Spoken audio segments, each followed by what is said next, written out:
Some weapons are only found in the hands of the gifted, divine weapons. Such weapons are the materialization of the human soul, a weapon with unique abilities. One noble family once defeated an evil god. People from this family are born special. They have a strong and powerful body. These people have incredible talent, and with all this, they are divinely armed.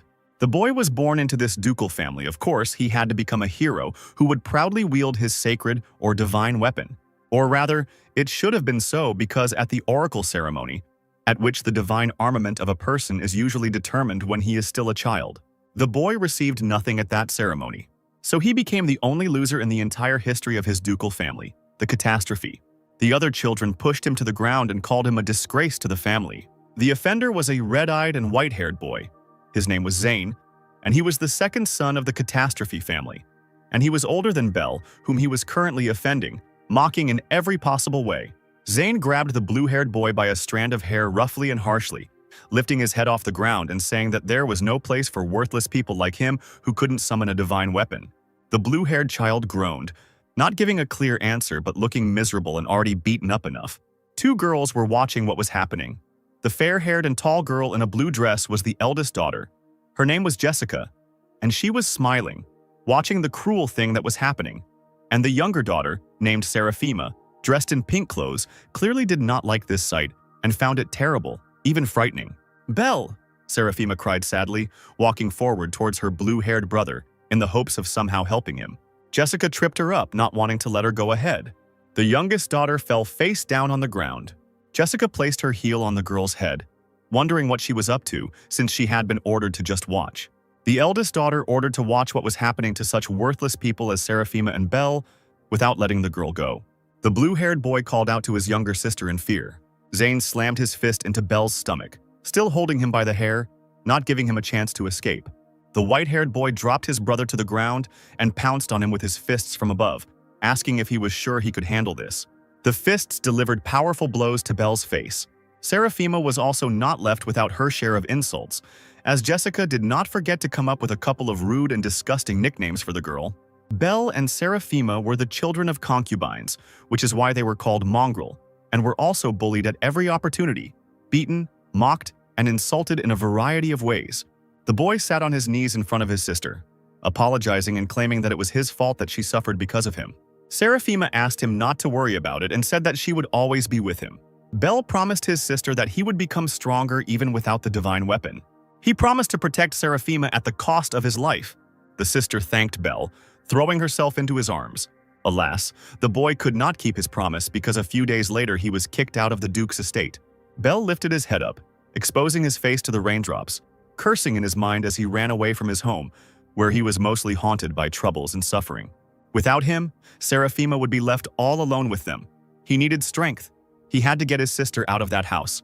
Possession of ordinary weapons will do nothing against the one who has divine weapons in his hands, because they are more powerful, stronger, and give the owner various abilities. So the boy had to do everything to become stronger. He simply had no choice if he wanted to protect his beloved sister, whom he valued more than anything in the world. The heavy bag hit the wooden surface of the merchant's counter. Belle was going to take one of every kind of weapon in this store. His fingers fingered the gold coins that fell out of the bag with a ringing sound. The old man asked in a bewildered tone if the boy was planning to start a war since he was taking so many different weapons. After 2 years, the horse was galloping forward quickly. Belle rode forward on his brown horse. His face was stern. Before him stood a crowd of monstrous goblins, intent on attacking him. The guy, who had already grown up over the past 2 years, laid out in front of him all of his weapons which he had bought a long time ago and mastered. He decided to start this battle. Belle deftly wielded both the sword and the mace at the same time. The man quickly changed weapons one after another, cutting the goblins to pieces. The guy quickly created a pile of green corpses in front of him. Someone's foot stepped forward on the rock. A figure in a white cloak stood on the edge of this high cliff. This figure was watching what was happening below, the guy's battle with a crowd of green monsters. The man wondered if Belle always carried so many weapons. It was an unusual feature. Did the guy have to do this because he didn't have a divine weapon, or was there another reason? The man in the cloak had already forgotten why he had set out on this journey. His task was to find a person who could be trusted with this matter. He needed a person with great heroic potential, and he searched for such a person for quite a long time. Belle put his hands on his hips, looking forward with an exhausted look. A blue magic ball appeared in the hand of the mysterious person, releasing sparks. The man shot lightning in the direction of Bell, who was standing below the cliff. A sparkling white patterned scabbard appeared in front of the guy, driven into the hard stone ground, piercing through it. The boy was caught off guard and stared wide-eyed at the object in front of him. The man in the cloak said that he was giving this definitely valuable thing to the guy. The scabbard continued to sparkle, remaining in the same place. Bell extended his hand forward, suggesting that he had been gifted with a sword, which could prove to be a useful item. His hand grabbed the object, squeezing it tightly as he looked at it. The boy realized with indignation and bewilderment that it was just an empty scabbard when he took it into his hands. This was the Divine Scabbard of Avalon, a one-of-a-kind weapon that could store divine weapons and pass them on to others, which was quite an unusual feature of this scabbard. It is passed down from generation to generation, each time increasing its power and passing it on to the next owners. Now it contains the weapons of 5 great heroes, remembered by humanity for their strength. If one can master each of them, then the most powerful divine armament in the entire world will be in one's hands. And that person had to be Bell, which was an important and significant fact. 3 whole years passed, the red dragon flew with a terrible roar towards the stone tower. He saw his target, 2 people, one of them was Bell, and the other person was his mysterious companion in a white long cloak with a hood, located on the top of the tower. The monster opened its mouth, inside which a bright scorching flame was already visible, beginning to blaze. In fact, Bell said, holding out his hand, palm forward, he didn't care about the attacks of this giant creature, albeit strong. Avalon, the boy shouted, drawing out his divine scabbard, calling it with his shout. The man took a fighting stance. Bell commanded something to appear, summoning his weapon. The scabbard in his hands shone with a bright, blinding light. The guy held out his palm, waiting for his next weapon to appear. The windshield of Achilles appeared in his hands. This shield covered Bell when the dragon spat fire in his direction, thus protecting him. The boy produced another weapon, a large hammer, and shouted, "Perfect storm." Bell swung his giant and bulky weapon. He flew high into the air, swinging his hammer at the gaping dragon. The boy hit the monster in the giant face with his thunder hammer Mjolnir, Thor's hammer. The dragon was defeated, and the figure in the white cloak said that Bell had finally taken control of Avalon after a long time. The man told the boy to go to his sister because now even an S-rank paladin would not be a hindrance to him, which is what the boy wanted to achieve. Bell looked at his interlocutor in surprise, as he was surprised by such words. But he agreed with the man in the white cloak because he wanted to see his beloved younger sister, for whose protection he had trained for so long, striving to become stronger. It had been 5 years since the boy's exile, but now he had the strength to protect his dear little sister, which definitely made him happy. Bell hoped that Seraphim would wait for him at their family ducal estate, from where he had once been expelled. He rode his horse at full speed, eager to return to his beloved younger sister. The guy noticed smoke and burning houses. Everything was painted in bright red and orange colors. He panicked and wondered what had happened here. Above the smoke, ash, and sparks, flags with a large image of the familiar coat of arms fluttered. This was the coat of arms of the Duchy of Rothwindsor. People were fighting each other, which made Bell think that a civil war had started. The battle did not look like a joke. It was a serious fight. The guy immediately rushed into the building in a panic, looking for his sister Seraphima and hoping that she was okay and healthy. A half-open door appeared in front of him, and he ran towards it, conducting his active search. In the room behind them, the guy discovered the body of a girl lying in a pool of blood. Bell's face showed horror at the realization of this fact. He immediately ran to the bloody body in the pink dress that belonged to Seraphima. The guy shook her, trying to get at least some reaction from his dead sister. But the girl did not answer him. She only remained silent with her eyes closed. Bell's eyes widened, horrified to realize that this wasn't some bad dream or anything and his sister really was dead. He remembered the girl's promise when she claimed that she would always be there for him, although Bell himself was not always there for her. The guy screamed, feeling intense mental pain. He had promised before that he would come back and protect his sister, and for that he was going to gain his current strength. Bell didn't understand why everything was happening like this, and what he should do now that his purpose in life had become so useless. A swift red beam appeared. It was sudden. This beam pierced the body of the guy sitting with a corpse on his knees, not ready to dodge. Bell threw his head back, groaning from the sharp pain that appeared in his chest, pierced by the beam. Someone's footsteps were heard approaching, which meant that their owner was already here. Bell felt the mana of the person who approached. It seemed to him that it was a divine weapon master of the S rank. This master recognized the guy in front of him, which surprised him. and said that he had heard about the exiled Belle. However, it didn't matter to this man, because he was going to reunite the boy with his sister by sending him to the world of the dead. Belle realized that it was this person who was guilty of the girl's death, killing her and leaving the body here. The man told the boy to be a good brother and keep Seraphima company forever, intending to kill him. Belle indignantly shouted at his interlocutor, asking how he dared to behave like that. At the moment of his death, he realized that he was dying without taking revenge, and the guy was not ready to accept it. Little Belle stood before the oracle in the temple, the multicolored light falling on the two of them from the stained glass windows, which was a familiar sight to him. The boy stared at his hands in surprise, not immediately realizing where he was, but recognizing everything around him. It was the Cathedral of the Holocaust, which made Belle think he had just died, kneeling next to his already dead little sister. The man said that he was beginning the oracle ceremony, which was an important moment in the child's life, because in his past life, it literally predetermined his entire life. The boy wondered if this meant he had been transported back in time to his childhood, and if this meant that everything could be changed. The oracle told Belle to stretch his hands forward to visualize his divine weapon in his mind. The boy thought about his weapon and what it could be. At that point, he had not yet found Avalon, which meant that he could not be here and now. Belle would have to start over again before he was sent away again. So he focused on the feeling in his outstretched arms, hoping that this time it would be different. When a blue light appeared in his palms, the boy could not believe his eyes, as he did not expect such a thing. There was no doubt that in his hands was the very Avalon that had faithfully accompanied him in his past life. He could now start all over again, with this thing in his hands, for this scabbard was strong and powerful.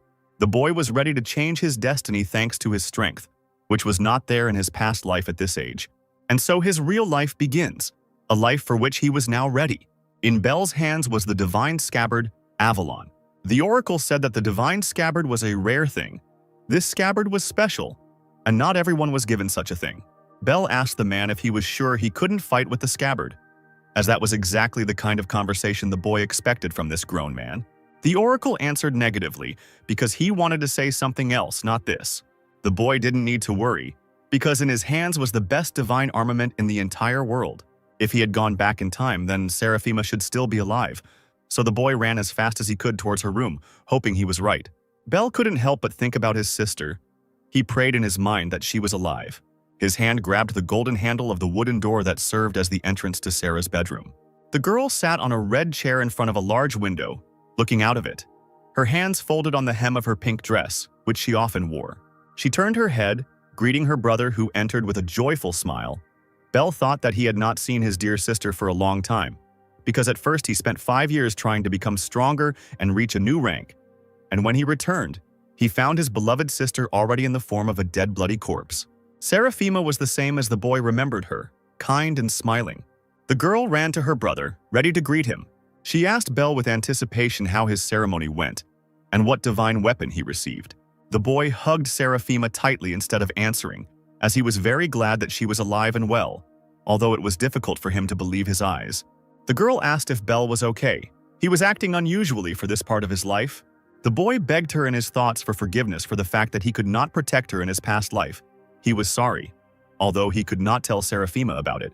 Belle remembered hugging his sister's dead body and screaming in despair over her body.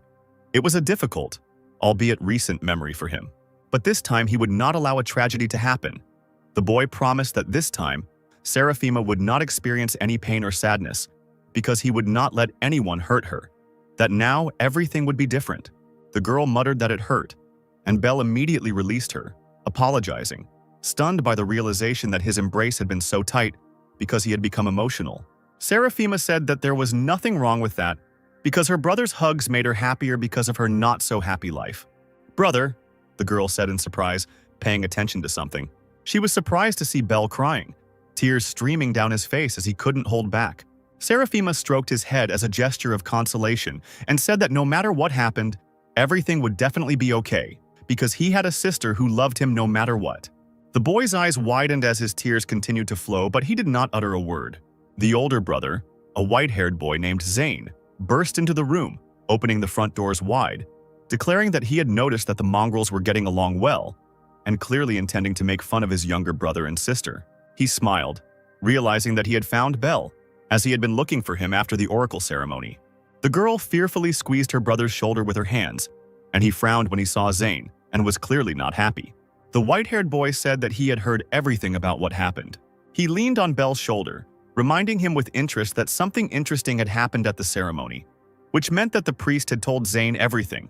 So he had come to mock the blue-haired boy, because such a pastime was the favorite pastime of the second son of the Catastrophe family.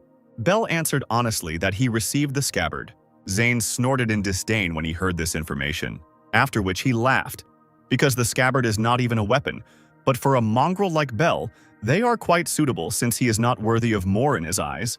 The white-haired boy asked how his younger brother was going to fight with the scabbard, since it wasn't even a full-fledged divine weapon that was usually obtained through the oracle ceremony in their noble family. Bel's hand clenched into a fist, expressing his anger. He told his older brother to take back his harsh words, fighting back for the first time in his life. Zane asked him back, confused, as he had not expected such a bold reaction in the form of some kind of resistance.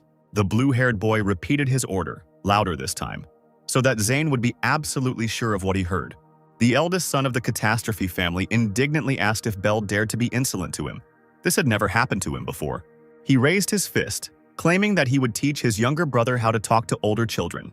Bel swung his fist. He hit Zane with a powerful punch to the stomach. The white-haired boy doubled over in pain and began to cough. He fell to his knees, still coughing, as the blow was strong and unexpected. Bel said he warned him not to dare to offend or insult his sister. Zane insulted the boy by calling him a very rude word. He told me not to play these stupid, naive games with him. The eldest son claimed that he would make Bel cry and beg for forgiveness, and if he did not obey, then Zane would roast him with his spear, and he was confident of his future victory. It was the igniting fire spear, Zane's personal divine weapon. Bel told his sister to step back because he wanted to protect her. He stroked Seraphima's head, assuring her that everything was fine. The boy asked to provide everything to him, as he was going to deal with the offender. He summoned his Avalon, his special weapon.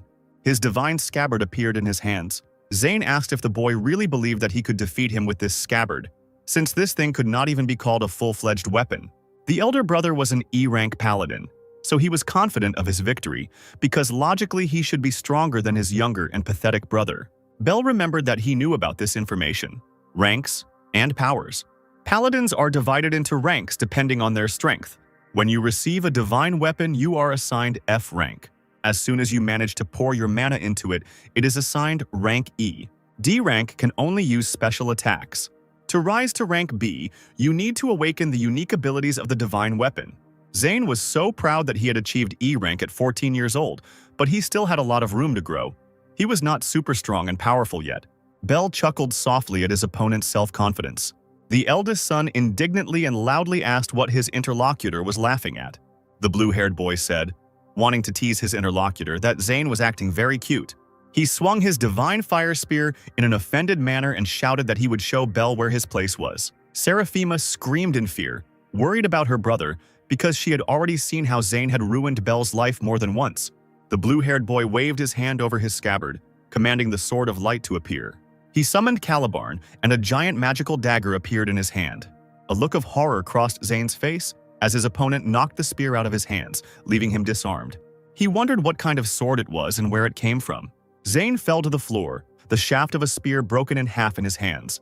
The red-black blade flew up some distance, but slightly changed the direction of its flight, after which the tip fell between the white-haired boy's legs, causing him to squeal in surprise. He couldn't believe his eyes because Bel's scabbard was originally empty, and now he was using a divine weapon that appeared out of nowhere. The blue-haired boy came closer, asking, "What now? What will happen next? Will Zane make him cry and beg for forgiveness like he promised just recently?" The older brother accused Bel of deception, since he did not know that he had a weapon, and hiding the weapon was a dishonest move in his opinion.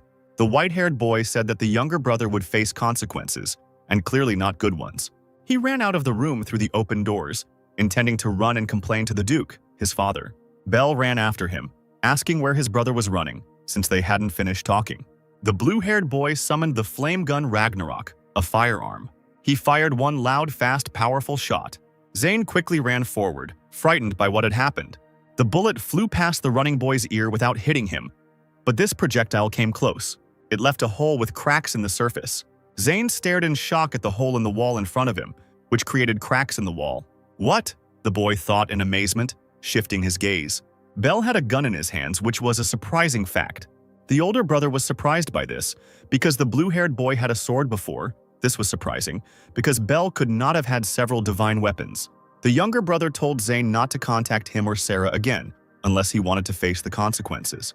He told his older brother to remember this, pointing a gun at him and clearly threatening the boy. Fear appeared on Zane's face. Belle said that if he touched his sister again, he would get a bullet in the forehead, which was not a joke, but a serious threat. The white-haired boy ran out of the room screaming. He was horrified by what had happened. Seraphima was shocked by what happened and spoke about it, admiring her blue-haired brother. Belle asked if she was okay. The girl was initially afraid that Zane would beat them again and asked if it was her brother's divine weapon. The blue-haired boy asked if he hadn't said before that he would sort everything out. He did as he promised. Seraphima said with delight and a sincere smile that her brother was incredible. Belle wouldn't let anyone wipe the smile off her face. A male adult voice asked Zane if this was true. The boy confirmed his words to his father, addressing him as his lord, Duke Galleon. Catastrophe, a gray-haired bearded man, realized that Belle had obtained several divine weapons. Kneeling, Zane said that his little brother had an unusual weapon. Perhaps he made a deal with the devil. The boy believed that they should expel Belle now. His father, however, was interested in this whole situation. He stood up and walked past his son. Zane asked where he was going, and the Duke replied that he was going to visit Belle. The man needed to see what was being told with his own eyes. Belle exhaled with his eyes closed. He fell face down on his bed, assuming a lying position. Even though the boy managed to defeat Zane, he was still in the body of a child. Belle was completely exhausted and had difficulty controlling his mana. He was going to shoot a fire bullet, but he only managed to shoot a normal one. Right now, the boy was only strong at the E rank level. This could not go on any longer. Belle remembered events from the past, the Civil War. Then the Rothwindsor family attacked them. This was another famous family that the Catastrophe family had a long feud with, so the reason for their attack could have been anything. Belle was sure that the dark figure who killed him and his sister was a man from the Rothwindsor family. This time the boy promised to protect Seraphima, but to do this he needs to raise his status in this house. The doors to the rooms swung open. Lying on the bed, Belle turned towards the entrance. Duke Galleon entered and said that they had not seen each other for a long time. The boy wondered what his father was doing here. His father was the Duke of Catastrophe. In the great battle that took place 20 years ago, the Duke fought alone against the evil god and the famous monster Tartaros. He traveled through the dark continent where monsters live and was called the Holy Sword of Genesis. Galleon's eldest son also came with him. Belle understood everything. This meant that the Duke knew something, but this was even good in Belle's opinion. The best way to improve his status is to make his father pay attention to him. The boy knelt down, respectfully greeting the Duke. Galleon Catastrophe said that the youngest son had truly changed. The man said that he came today as Belle's father, offering to talk. The boy was afraid that one wrong word and the conversation would get out of control. They must be responsible for their own words and actions. The Duke chuckled thoughtfully after hearing these words. He ordered his youngest son to rise from his knees. The man decided to support Belle if he really thought so. The boy felt the pressure. The Duke's gaze was terrifying as he asked if Zane and Belle had ever fought when the man had banned fighting in his house. So why did the blue-haired boy hurt the brother he was supposed to respect? A bead of sweat ran down Belle's face and he became nervous. Zane smiled evilly as he looked at this, thinking that his brother was finished. No one in this house could stand up to my father. Belle frowned. He replied that he got angry then because his older brother was bullying his younger sister.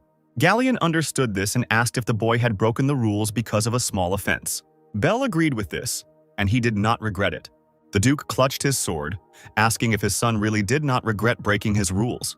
The boy replied that abandoning those you love is a real shame for a paladin. He will protect his sister even if his opponent is his older brother. The man listened to him thoughtfully. This is the knight's path chosen by Belle. The Duke drew his sword and pointed the tip at his son's neck. He asked whether the boy would stick to this path if his father became his opponent. Belle confirmed that he would protect the girl from Galleon as well. The man thought about these words. He definitely enjoyed it. So the Duke said he would pretend nothing had happened, which startled his eldest son standing nearby. Galleon Catastrophe then turned to Zane, asking if it was true that he not only lost the fight with his brother, but also bullied his sister. The white-haired boy panicked when he saw his father's reaction. The man shouted that it was a disgrace and ordered his eldest son not to show his face again. After that, the father turned to Belle. He understood the child, and it was a brave act to express his opinion, understanding what could follow. The boy bowed his head, asking for forgiveness. But Galleon replied that there was no need for an apology, because for the Catastrophe family it was very wonderful. Now the Duke wants his son to show his full strength. The man told the boy to reveal his divine armament. Bell agreed with his father's wishes. He raised his palms, between which a round blue light was already glowing. Doubt appeared on Galleon Catastrophe's face. The boy held his scabbard between his hands, saying that this was his divine armament, called Avalon. The amazed man thought it was impossible. He had heard of the legendary divine armament, which contained the spirit of the first paladin, the very same divine armament passed down from generation to generation by the greatest heroes. The Duke said that his eldest son mentioned that Bell used both a sword and a gun, and asked if what he said was true, and the boy agreed with what he said. The youngest son extended the scabbard forward. He said that both of his weapons were inside these scabbards. The boy showed both the gun and the sword. The Duke was surprised by the display of the divine armament. Bell explained that he could use 2 weapons at once, but the scabbard had 3 more types, which amazed his father even more. The Duke was amazed that his son was a future hero. The man said that he was not interested in weaklings. He will expect a lot from his youngest son. So the Duke ordered the boy to work harder and turned around, clearly intending to leave. The dark wooden door into the room slammed loudly. Bell sat down next to the bed, exhaled and put his hand on his forehead. He felt his father pressing on him with his aura. But now, Galleon Catastrophe expects a lot from his son, and the child must show his strength, even though he remains a child. The boy needed to get D rank as soon as possible, and he had to wait for as many monsters as possible while increasing his mana. Bell confidently decided to start by hunting orcs in the forest. It was a dark night outside, the sky was deep blue, and there was a big, round white moon on it. A giant, ugly green goblin head oozed blood as it lay severed on the ground. A large amount of dark red blood spurted out again. Something light blue flashed over another orc corpse lying on the ground. The light silhouette of an animal passed by. The creature's predatory fangs were covered in blood. A huge blue and white wolf opened its mouth, its red eye glowing in the eerie darkness. This forest was very memorable during the day. After Bell was banished from home in his past life, he trained here. But strangely, the boy went into the very depths where all the monsters are. 2 red eyes sparkled in the thicket of bushes. Bell didn't even meet an orc once during his entire journey. It was at this moment that he came across scraps and pieces of orc corpses. A look of fear appeared on the blue-haired boy's face. He heard a sound like a scream behind him. Bell turned sharply at the noise. He thrust forward the sword that had appeared in his hands. Something hitting the blade of the weapon caused the child to lose his footing and fall to the ground. Bell wondered what it was. In front of him stood a giant, red-eyed white and blue wolf. As the boy had expected, it was Fenrir. Now Bell understood the reason why he didn't meet any monsters. He only wanted to hunt orcs, not run into a D-rank monster. The boy had almost no mana. At best, he had the strength of an E rank. Honestly, Bell would just like to run away as quickly as possible, but as soon as he turns away, Fenrir will kill him. The red-eyed beast's pupil narrowed. The boy's eyes widened in fear. This monster was too fast. Fenrir jumped towards Bell, but he jumped back, dodging the dangerous monster. The boy summoned Ragnarok and a gun appeared in his palm. Bell fired quickly without getting up from the ground. The giant wolf touched the ground with its paws and quickly turned around. The boy cursed when he saw this. Bell's bullets were too slow due to lack of mana.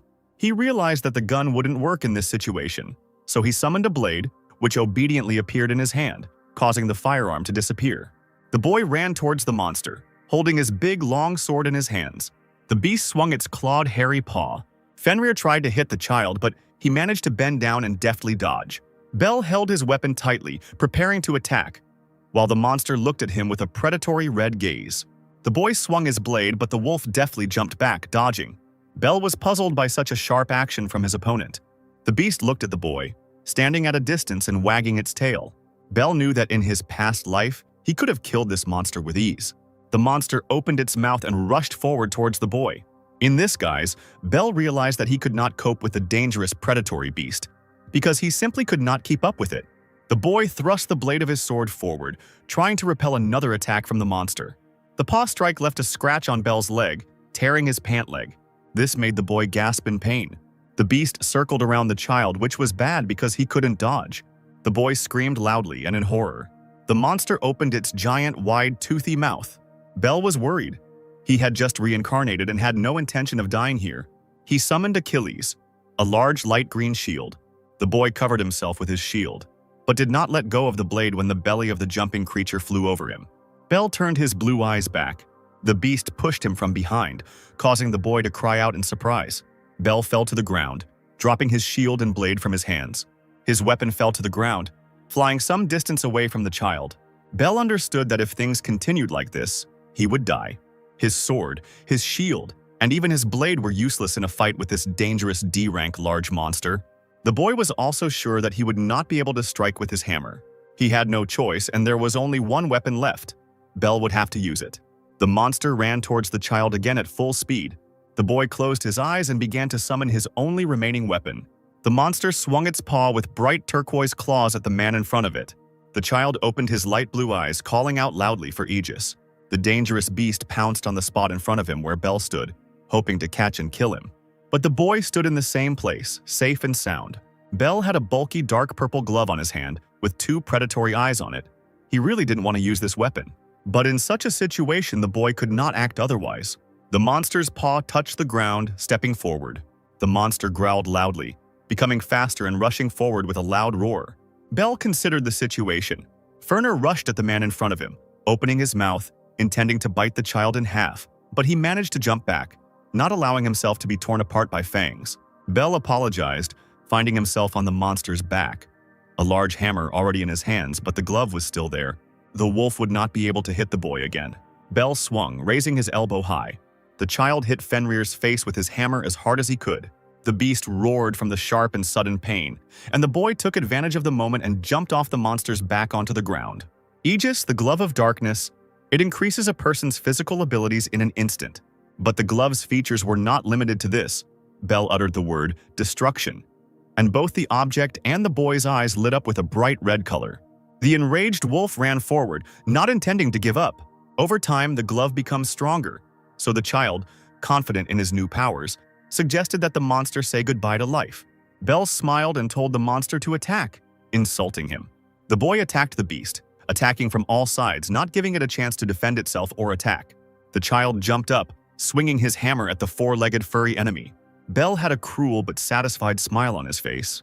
The monster fell on its side, defeated by the man and no longer a threat. Bell was glad that he managed to quickly deal with the enemy, looking at his hand, which began to change. The Dark Divine weapon has special abilities, but the more time it is used in battle, the deeper it sucks the owner into the abyss of darkness. The boy knelt down in front of the monster's corpse and wondered where Fenrir had come from in the forest, because he was sure that this creature had not been here before. Bell thought it didn't matter. There was no point in worrying about it, and then turned his attention to his sparkling hammer. The boy realized something while looking at this sight. After defeating Fenrir, Bell could use his attributes to hunt strong monsters more effectively than entire hordes of weak opponents. The child was looking forward to the opportunity to try out new abilities. Seraphima sat under a tree on the hill in front of their family's ducal estate, the sun shining brightly on the green vegetation on the ground. But the girl remained in the shade thanks to the thick foliage above her head. Seraphima smiled happily, lifting the just-finished wreath of white flowers from her lap. She giggled, wondering if her beloved brother would like her creation. Someone's hand suddenly snatched the wreath from the girl's palms. Jessica asked rudely what this nonsense flower crown was. She said sarcastically that such a crown might well suit such a pathetic half-breed as Seraphima. The younger girl looked at her older sister in horror. Jessica asked her companion Spencer what he thought about the wreath. The guy with purple hair thrown up and an evil smile said that what his companion said was the pure truth. Jessica threw the wreath to the guy, addressing the guy. The flower wreath was torn into two halves by a blue flash. Spencer held a blue magical whip in his hand. Seraphima gasped in fear. Jessica said she was incredibly bored. So the blonde girl suggested that her younger sister have some fun, and a magical divine pistol appeared in her hand. Jessica said with a smile that it was time for shooting practice. She fired with a loud sound. Seraphima squealed in fear, dodging. She opened her eyes and found that they had been closed by Bell, who suddenly appeared, put forward his divine scabbard, and offered to play together with his older sister since she had played. Seraphima was surprised by the sudden appearance of her beloved brother. The blue-haired boy said that he was just looking for an opportunity to test his divine weapon. Jessica asked what he was trying to do here. She said that no mongrel or half-breed would stand in the way of her fun. Seraphima grabbed her brother's shoulder in fear. The boy apologized to his sister for being very scared by this situation, but everything was fine. Bell narrowed his eyes at his opponents. Spencer insulted the boy and asked how he dared to even look at Mistress Jessica. Belle assumed that this guy was serving the blonde girl. He said that it was too rough a way of speaking for someone dealing with the Duke's son. Spencer chuckled as he said that he was showing his respect to the concubine's son. The blue-haired boy frowned. Jessica said with a sly smile that Belle was too young and asked what happened, then said that he managed to defeat Zane, so the blue-haired boy got carried away. Spencer said that Zane was too careless. The older sister didn't think that he could lose to someone as trashy as Belle. It could have been a fluke. How difficult the task was to lose to some scabbard. Belle asked why the older girl didn't just look after herself, and at the same time think about whether it really was luck or not. The fair-haired girl narrowed her eyes in displeasure. Jessica loudly ordered her servant to sort out the trash, by which she meant her younger brother and sister. Spencer obediently grabbed his glowing magic whip, a smile on his face. The tip of his whip touched the green grass. The vegetation turned into a piece of ice. Belle looked at his opponent carefully. He recognized him. It was Spencer Gray. The guy was a D-rank paladin whose divine weapon was the ice whip, meaning Spencer was much stronger than Zane, who was only an E-rank. Belle narrowed his eyes thinking about it. Jessica's companion said he would freeze the boy's legs so he couldn't run away, then freeze his arms and torso so the child couldn't move a single finger. After this, Spencer was going to disfigure his victim's face beyond recognition. Belle mimicked his interlocutor and declared that all he could do was talk nonsense. For the tears shed by Sarah, Spencer and Jessica will have to suffer. The guy told Belle not to look at him like that.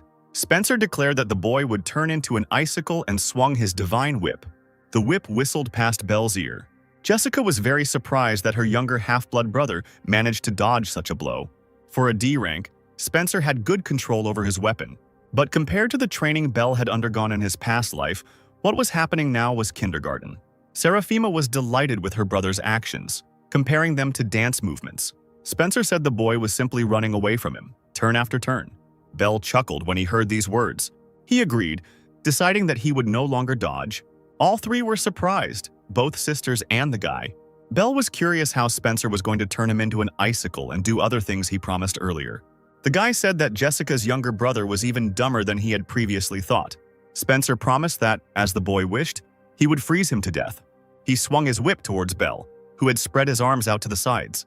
The whip flew writhing towards the boy's body. Seraphima screamed in fear. Belle's legs were trapped in blocks of ice. The boy's hands and even his body began to freeze slightly. Spencer chuckled, explaining that his opponent was now immobilized, which opened up some options for him. Belle asked if that was all the boy could do. It was the blue-haired boy's turn. Spencer frowned, not understanding what was going on. Belle raised his ice-bound hand and called forth Ragnarok with a loud cry. The scabbard hanging at his side glowed white. The boy's divine pistol appeared in his hands. Spencer was shocked by the appearance of the second divine weapon. Belle pointed the gun at his other, still frozen hand and shouted, "Mana release!" A bright yellow flame flared from the barrel of Ragnarok's pistol. Now that the ice had melted, Belle could move again. Jessica couldn't believe her eyes. Why did her little brother have two weapons, and how could he use the weapon's attributes? Belle said that it was time to pay for what had been done. A fiery volley emerged from the muzzle of Ragnarok. Fear appeared on Spencer's face. His whip writhed again, creating an ice flow for self-defense. Spencer's silhouette was visible in the ice flow, with a displeased look on his face. The boy laughed, confident that Belle wouldn't be able to hit through that thick ice. The boy said it was as easy as pie. He fired his pistol again. The fiery projectile pierced the ice flow and flew into Spencer's face. Horror and bewilderment appeared in the guy's eyes. A fireball hit him in the stomach. Spencer flew back with a loud scream. He fell to the ground with the grass. Jessica stared at his body in horror. The blonde girl understood that Belle had broken the ice. Was he really stronger than a D rank? Jessica herself was an E rank. In this situation, the girl had no chance. The blue-haired boy walked towards his older sister. He said it was all over. The girl squealed in fear, putting her hand forward. She took her divine pistol with trembling hands and fearfully ordered Belle to go away. Jessica fired several times, but the projectiles flew past the blue-haired boy's head. The girl screamed in fear for Belle to get away from her. She took a step back. Jessica tripped as she stepped back and fell onto the grass.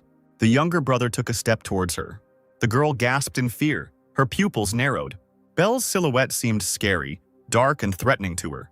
The boy ordered Jessica never to approach Seraphima again. Tears appeared in the blonde girl's eyes and she looked like a beaten, pathetic puppy. She rose from the ground and ran away with a scream of horror. Heeled footsteps rushed towards Belle.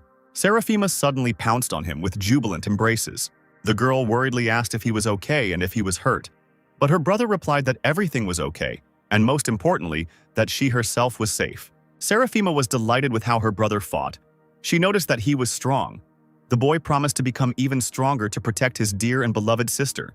The girl remembered that she had managed to make wreaths, but one was missing, so she decided to give the remaining wreath to her brother, even though she had made it for herself.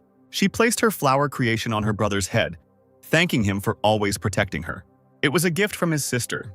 Belle smiled widely, thinking that one day the entire nation would honor him. But there were still some problems.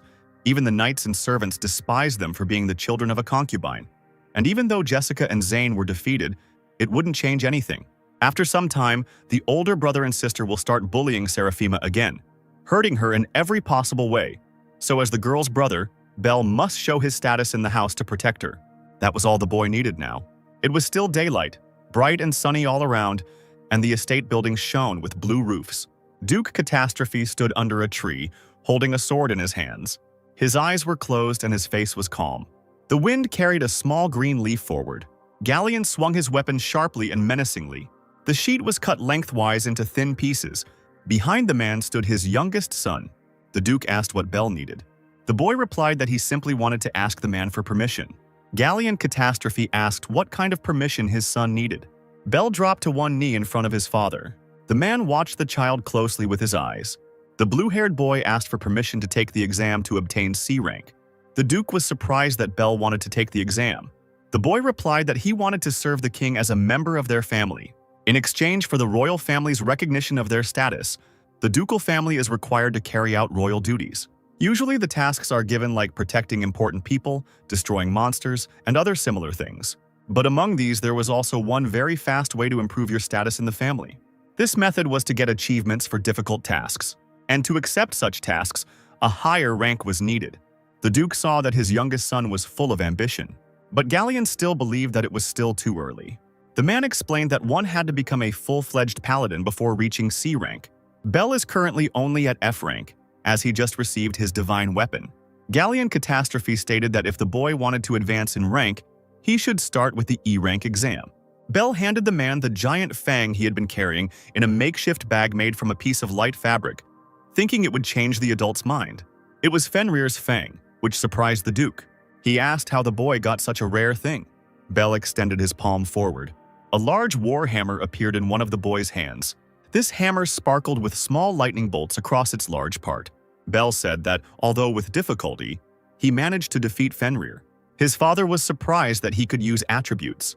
This meant that the boy had received the weapon's properties and had defeated Fenrir single-handedly. He was clearly stronger than a C rank. Galleon Catastrophe was ready to allow his son to take the exam. He also told the boy not to disappoint his father. Belle confirmed that he would not do so. There were a lot of people near the round building, and someone in the crowd said that there were enough candidates here. Probably for many, C rank was a kind of ceiling. There were rumors that victims happened every year, and many guys were interested in how the exam goes. Two grown men noticed something strange among the local crowd. Belle walked past them, and they were surprised by the fact that he was a child. The boy approached the girl standing behind the counter and asked if they were accepting orders here. She in turn asked who he was and whether he had an escort. Belle replied that he wanted to pass the exam, which amazed his interlocutor. She said with excitement that he would have to come back later when he grew up.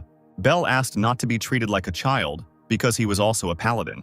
The girl chuckled thoughtfully and uncertainly when someone's voice said that it was enough to play paladins. The red-haired youth said that there was no place for small children here and told the boy to get out of here.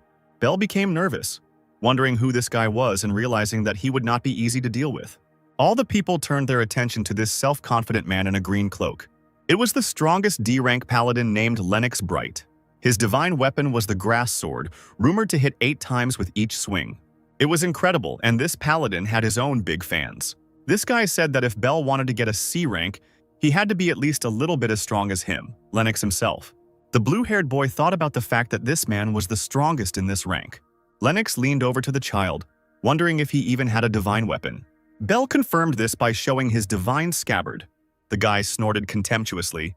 He didn't believe that the boy's weapon was some stupid, pathetic scabbard, considering such a thing nothing more than trash. Some guy in the crowd was surprised that such a useless divine weapon existed, and some girl was glad that she wasn't born as useless. Lennox Bright didn't mind if the foolish child was going to die here, but he didn't like the fact that Belle's participation in this exam couldn't put them on equal terms. The guy suggested that the boy run to his mother, moving away from him. Belle turned back to the girl behind the counter, asking her to check him in immediately. The girl asked if he was serious. The boy confirmed his words. To participate, you must either be a D-rank paladin or have a letter of recommendation from a B-rank paladin or higher. So Belle handed the girl an envelope, claiming that with this letter he would definitely be able to participate, as the rules said. The interlocutor wondered who could recommend this boy. She was shocked to realize that it was a letter from Duke Galleon Catastrophe. The boy in front of her was the Duke's son, which explained some things, but not all. The whole situation was still unusual. A crowd of people stood on the street. The man on stage was about to explain how the C-rank exam worked. First, the examinees will go to the dungeon using the teleportation stone that has already been brought here to fulfill its task. Then they will need to return the light gemstone on the 5th floor in 5 hours, and no one will give them more time. There are 3 of these blue round stones in total. 3 people who complete the task will receive C rank, and this statement surprised many of the examinees, because the number of those who pass the exam will be too small, which is unthinkable. Bright was confident that he would become one of this trinity, and he hastened to declare it very loudly and as noticeably as possible. People looked at the self-confident guy with doubt. The examinees were asked if they were all ready for the test with the maze and fights with monsters. The exam was declared to have begun. Belle extended his palm forward. The teleportation stone illuminated everything with a bright, blinding blue light. The boy felt his own fall, and this sensation surprised him. He fell to his knees on the hard surface and quickly began to look around, assessing the place he had ended up in, which turned out to be a stone room resembling a cave. Belle assumed that they were all sent to different places on this floor. Now he had to think about where to go and which path to take in order to pass his exam and raise his status. The dungeon is huge, but 5 hours is enough to clear it. The boy had a chance. The main thing was not to waste time, because time is a very valuable thing. There are many monsters in the dungeon. The paladin's mana becomes stronger depending on the number of monsters killed, which was a good feature of the Mafia. Belle's trusty blade appeared in his hand. He was going to kill all the monsters here and get as much mana as possible. 3 warriors being tested fought a crowd of opponents. These opponents were humanoid lizards in armor, with blades and shields in their hands. One of them defeated the man, and 2 warriors remained, a guy and a girl.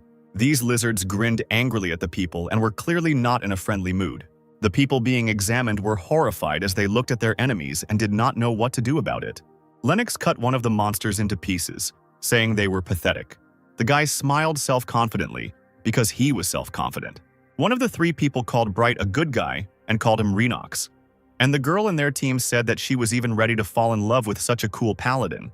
Lennox continued to chop the monsters into pieces with his grass blade. He said it was obvious because he wasn't like the couple of guys he saved.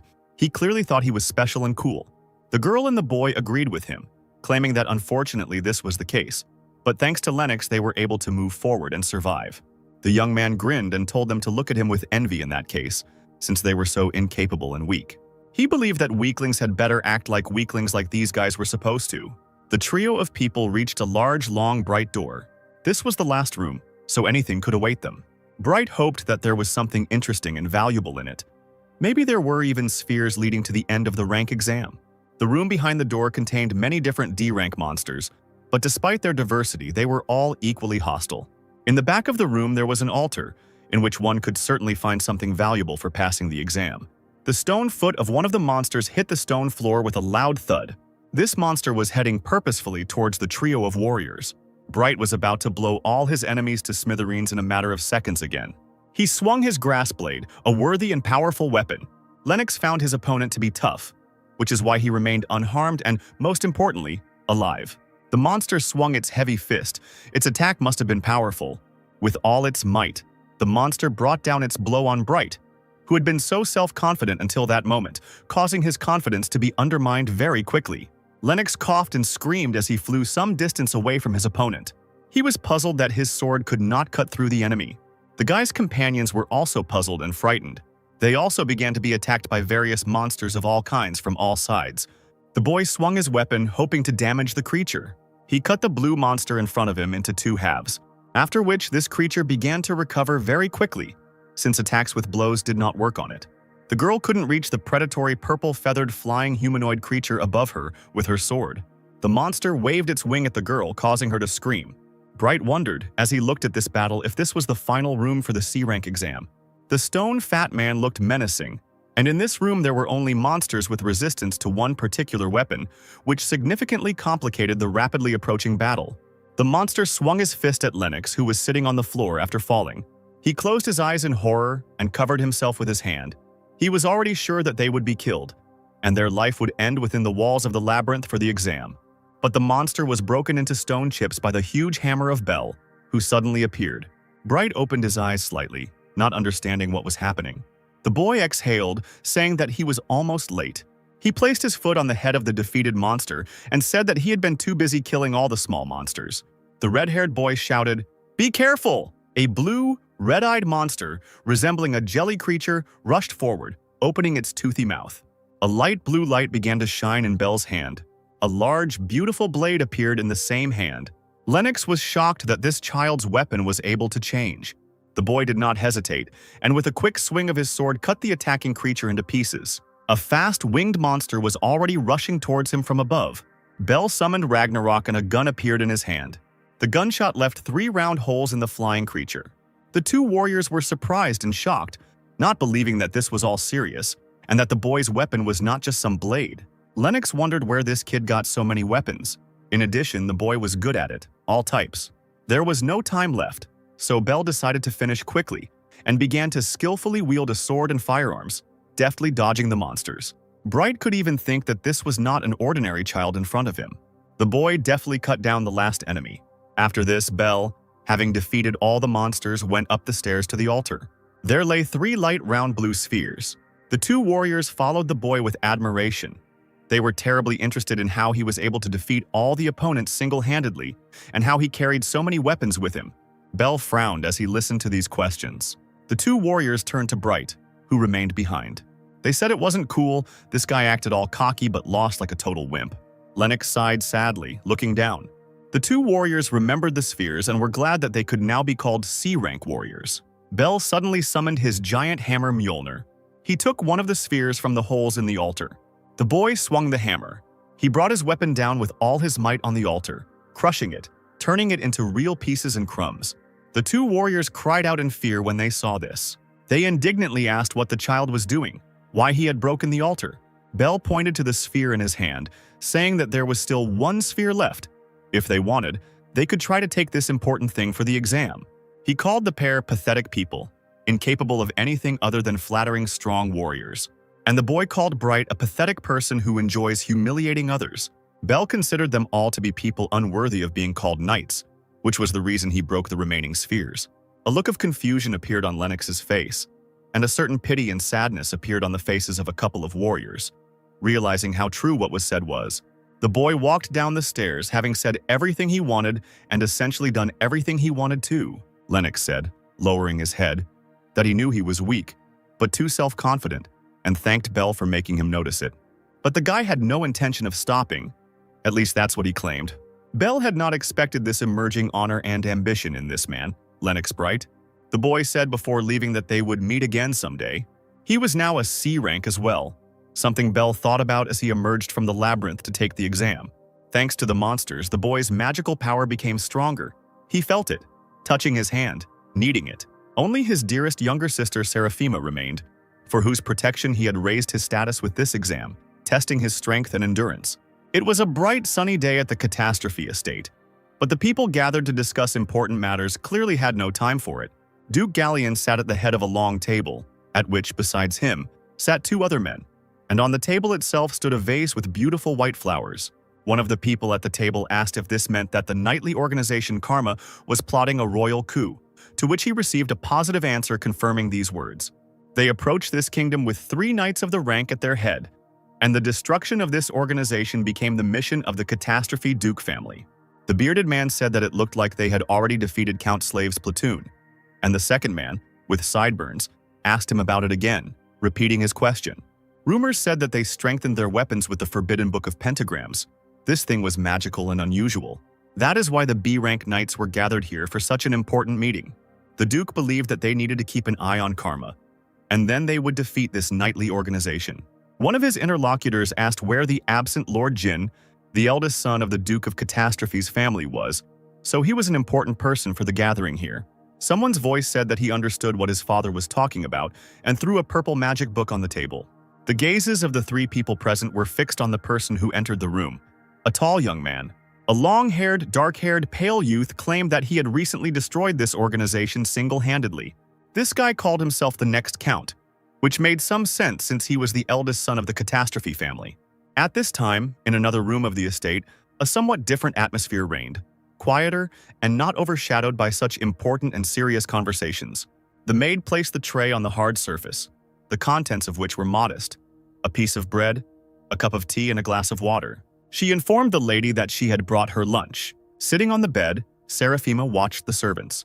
She spoke her words of gratitude awkwardly, accustomed to such treatment. The maid did not deign to answer the girl and took her food tray cart out of the room, leaving the child alone with the food she had brought. The girl's face immediately became saddened by the way she was being treated. She looked at the food brought to her, which was too simple and meager. Seraphima sat with her hands folded on the hem of her cute pink dress, lost in her dark, not cheerful thoughts. The doors opened and Belle entered the room and said that he was back, holding a box in his hands. A kind smile was visible on the blue-haired boy's face. Sarah's face immediately lit up with a happy smile. She ran to meet her brother, asking where he had been and saying that she had been worried, but Belle apologized. He had business at the time, and in return he brought a gift. A whole roast chicken, a delicious baked pie, and 4 red ripe apples appeared on the table. The girl clapped her hands, delighted at the apple pie that was brought. She thanked her brother and, smiling sincerely, suggested that they eat it all together. Belle found the sight cute, but he had no time to be moved. His sister was brought a simple dinner as usual, probably because the old servants did not like the mistress's children.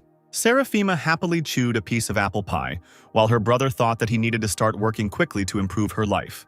Several dark silhouettes in the doorway were busy discussing something important. Galleon Catastrophe asked if the dark-haired boy really had defeated Karma on his own. That long-haired guy was the eldest son of the Catastrophe Duke family named Jin, and behind him stood his blonde servant Laser. And today, the eldest son had achieved rank A. The two men said that this was what was expected of Lord Garion's eldest son, as if they lived in different worlds. Jin Catastrophe sat down on one of the empty chairs at the long table for meetings and important discussions. He asked his father, who was sitting at the head of the table, if this meant that today's topic of official conversation was closed and that they had nothing more to talk about. The Duke replied that this was not all, because there was another rather important mission from the king. The mission was to protect Queen Reich Stagverine. Soon the young Lady Reich must go on a journey to Ace. The job of the Catastrophe family is to provide her with knights and make her a safe journey. The bearded man asked with displeasure whether the queen didn't have enough palace knights for this journey, of which there should be plenty in the palace. Laser, Jin's personal servant, clarified that if it weren't for Karma, the girl wouldn't have needed protection at all. The bearded man offered himself and his companion for this mission. He thought that the safest route would be through Mount Ricotta. Someone's not very loud footsteps were heard, clearly approaching the negotiation room. It was Belle who had arrived, loudly asking the adults who were busy talking to wait, because he wanted to draw their attention to his words and knowledge. Every man in the room stared at the boy standing in front of the narrow side of the long table, caught off guard by his sudden arrival, which should not have happened. The man with the sideburns asked Mr. Bell, turning to him politely, "What happened?" Galleon Catastrophe smiled slightly as he saw his youngest son. The man said, concluding that it seemed like the difficult exam to get the next rank had already ended. The boy announced, holding out a piece of paper, that he had received a C rank. The two men were very shocked by this statement. How could a child have achieved a C rank at such an age? The Duke asked his son what he wanted now, whether he had any goals or wishes. Bell had some good advice for his interlocutor's path. The bearded man asked about this advice doubtfully, not sure if they would need the child's opinion. The boy said that there were no monsters on Mount Ricotta, but it was a great place for robbers to hide, and if you went along the road in the mountains, it would take 3 days to get there. So the child thought and said that it was worth driving through a whole meadow of monsters. The bearded man shouted indignantly that the meadow was a real nest of various and terrible monsters. Bell objected to him because he had something to say about this information. This meadow is inhabited mainly by Deskimales and dark spirits. There are no other types of creatures there. Both of these monsters are nocturnal creatures, making it safe to travel during the day, making the task of protecting the girl easier. Thus, in the boy's opinion, it would be possible to get there in a day, which is much faster. The man sheepishly agreed with him. deciding that it did make sense. The Duke realized that his son knew the situation and could speak to the point. Belle was asked a question, well, what does he mean by this? The boy asked that this important mission given by the king be entrusted to him. He is ready to deliver the princess by a quick and safe route. His father chuckled thoughtfully as he listened to this and thought about it. Jin, who had remained silent until this point, suddenly spoke up, wanting to speak out. Belle felt something bad, gloomy, and dark. Jin believed that a mongrel like the boy in front of him should not interfere in these matters, since he was not worthy of participating in such important things. The white flowers standing in a vase on the table instantly wilted due to the atmosphere in the room, becoming tense and deteriorating in a matter of seconds. The two men remained silent and watched the proceedings nervously, as they knew the nasty and gloomy character of the eldest son of the catastrophe family. This is greatness. Belle hasn't seen this guy for a long time, but still, the older brother is different from everyone else. The boy's hand trembled and clenched into a fist. The child raised his palm up, pointed it at his brother, and said that he didn't come here to make jokes. Belle's trusty divine scabbard appeared in his hands. The boy claimed that it didn't matter who stood against him in battle. He would still protect the queen. Jin asked with an unkind smile whether Belle would also protect the queen if his older brother became the enemy. The boy said that he still hadn't changed his mind, holding his hand with his scabbard out in front of him. Laser warned him to be careful. After all, Jin took this as an insult towards himself. Belle recalled what he knew about his older brother's servant. The blonde boy was a B-rank holy knight, if of course Belle's memory didn't fail him. Jin smiled unkindly and widely when he heard his younger brother's answer. This intrigued him, so he asked Laser to check on the blue-haired boy, but without specifying what exactly he meant. A yellow-green handle appeared in the blonde-haired guy's hand. Two tonfas appeared in the servant's hands, which he extended crosswise. He did not understand how the boy dared to contradict him and was going to show the child his proper place. Laser took a step forward. A blue flash appeared, but Belle himself did not move from his place, continuing to stand, stretching out his hand with the divine scabbard. Laser swung his tonfa, his eyes flashing red. Belle became nervous as he was not prepared for such a quick and sharp attack. He put his sheath forward, blocking the blow and thus preventing the blonde boy from striking himself. But it was hard. Jin's servant was surprised to realize that Belle could resist his attacks. Jin himself was smiling at this moment, watching the spectacle unfolding in the room. Belle blocked the way for Laser to strike with his sword. The guy almost hit him. As he turned out to be stronger than the blue-haired boy thought, he thought that he could not win yet. A loud order was given to stop fighting in the conference room. Belle's gaze turned tensely to the source of the order. The loud voice that interrupted the fight belonged to the Duke, who had thought over everything that had been said in the room and had decided to entrust this mission to his youngest son, who had already managed to prove himself sufficiently. Laser was taken aback and asked if Galleon was sure of the catastrophe, saying such a thing and making such a decision. The boy's father believed that this mission was suitable for him, since his karma had already been destroyed anyway. Belle thanked the Duke with a satisfied smile and promised to do everything in his power. Jin's face darkened as he glanced sideways at his father. But it didn't last long, because just a moment later his face was distorted by a creepy and unkind smile that was quite common for him. The tall, light stone building rose upward with its bluish roofs. It was the Stagwarren Palace, and Belle thought that he had not been able to get here in his past life. He walked confidently forward to the gates of the palace, in front of which stood two armed and equipped knights, acting as guards. They told the boy to stop and told him that he was not allowed to go inside. Belle showed a piece of paper with a document and said that he came on a mission, and his name was Belle Catastrophe. The guards were surprised when they heard this information. Could it be that this child was the C-rank Holy Knight? Despite the fact that this situation was unusual, a couple of people opened the gates for the boy, letting him into the palace. These knights were still pondering the fact, looking at his back, that this child would serve as the princess's guard on this mission. Belle's gaze was expressionless as he walked forward. In front of the door of the blue carriage stood a tall, white-haired girl in a dark outfit, and on either side of her, two people knelt down. She said that she had quite nice security this time, referring to Belle who had come up. The girl put her hands on her hips and apologized, saying in a self-confident tone that she would not need the boy's help.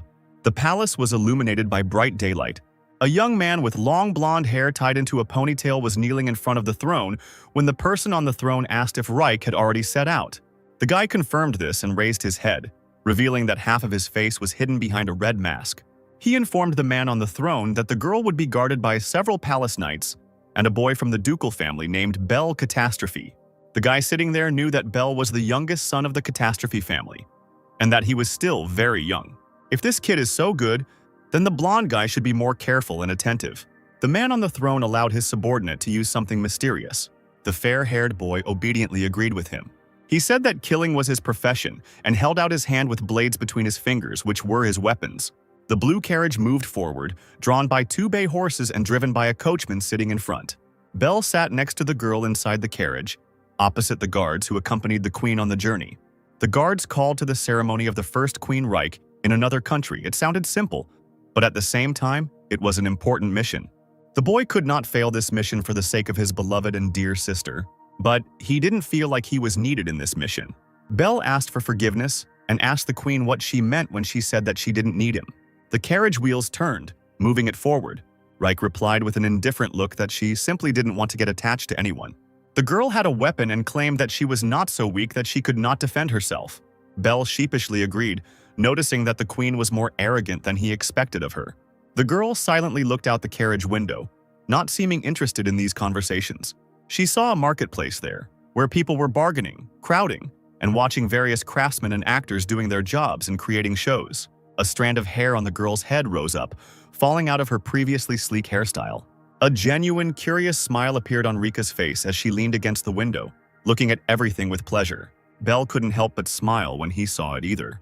The girl immediately turned to him and in a displeased, rude tone asked what was wrong since he started smiling.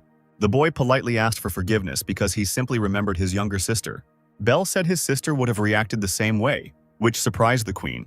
The girl asked if the boy often played with his sister, and he honestly answered that he often walked with Sarah. Sister Bella is still little, so for now he sometimes plays house and similar games with her. Reich thoughtfully said that for her it was the other way around. She had many brothers in the palace, but she could only trust herself. As the girl turned away, looking out the carriage window with a bored expression, Belle wondered if her last words meant that she and her brothers were all fighting for the title. The boy said that he had the same situation. Belle and Sarah, the children of their stepmother, are bullied by their older siblings, and since their mother is dead, the only ones who can protect themselves are the children themselves. The girl listened to this story thoughtfully.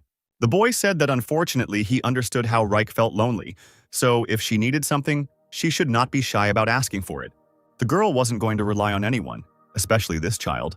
Belle asked her not to talk to him like a child because it was disrespectful. Mysterious figures in cloaks stood behind the tree trunks, hiding in the darkness. In the distance, a gate appeared, illuminated by the light night moonlight. As planned, Reich and his companions reached their destination in just one day. The girl got out of the carriage and complained that she was tired from the trip. A number of people emerged from the gate, led by a fair-haired youth who considered it necessary to greet Mrs. Reich Stagverine. The queen asked the boy who he was. He introduced himself as the leader of the night group in the Kingdom of Ash, named Peter Fred, and thanked the people who had arrived for coming to see them. Belle thought that the leader's name was familiar to him, and that he had heard it somewhere before. However, what could it mean that Peter Fred met them here? The leaves of the trees rustled among a bunch of other night sounds. The individuals in cloaks continued to hide behind the trees.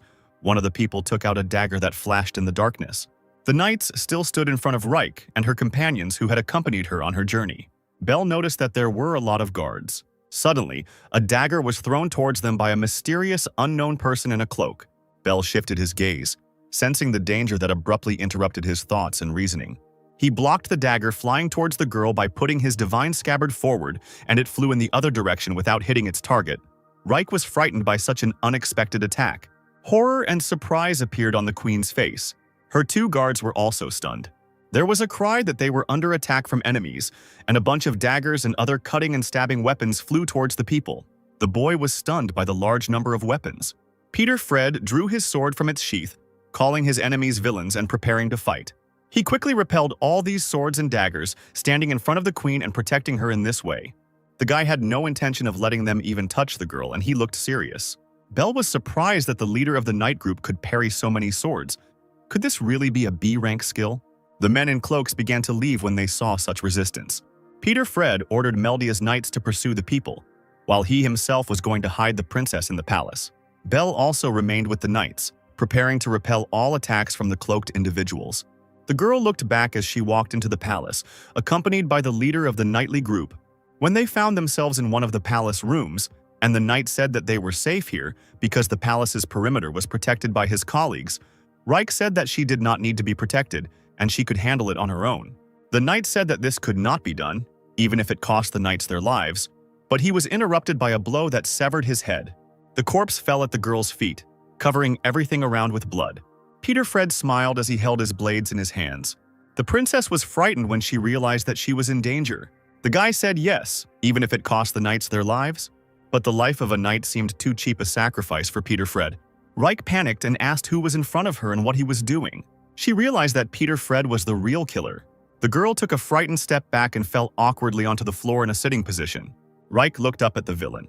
She tried to summon her weapon, but her hand remained empty despite her attempts to summon it. Peter Fred's face twisted into a creepy, unkind smile as he said goodbye to the sweet princess, hinting at her future death at his hands.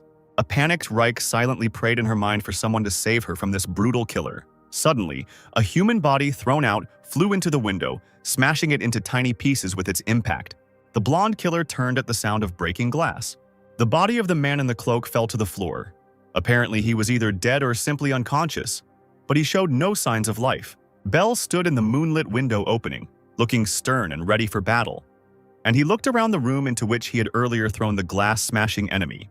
The girl stared at him. There was some hope inside her, even though her guard had arrived unexpectedly. The boy informed Mrs. Reich of his arrival with a smile. But the smile quickly turned into a warlike look as he thanked the princess for waiting for his arrival.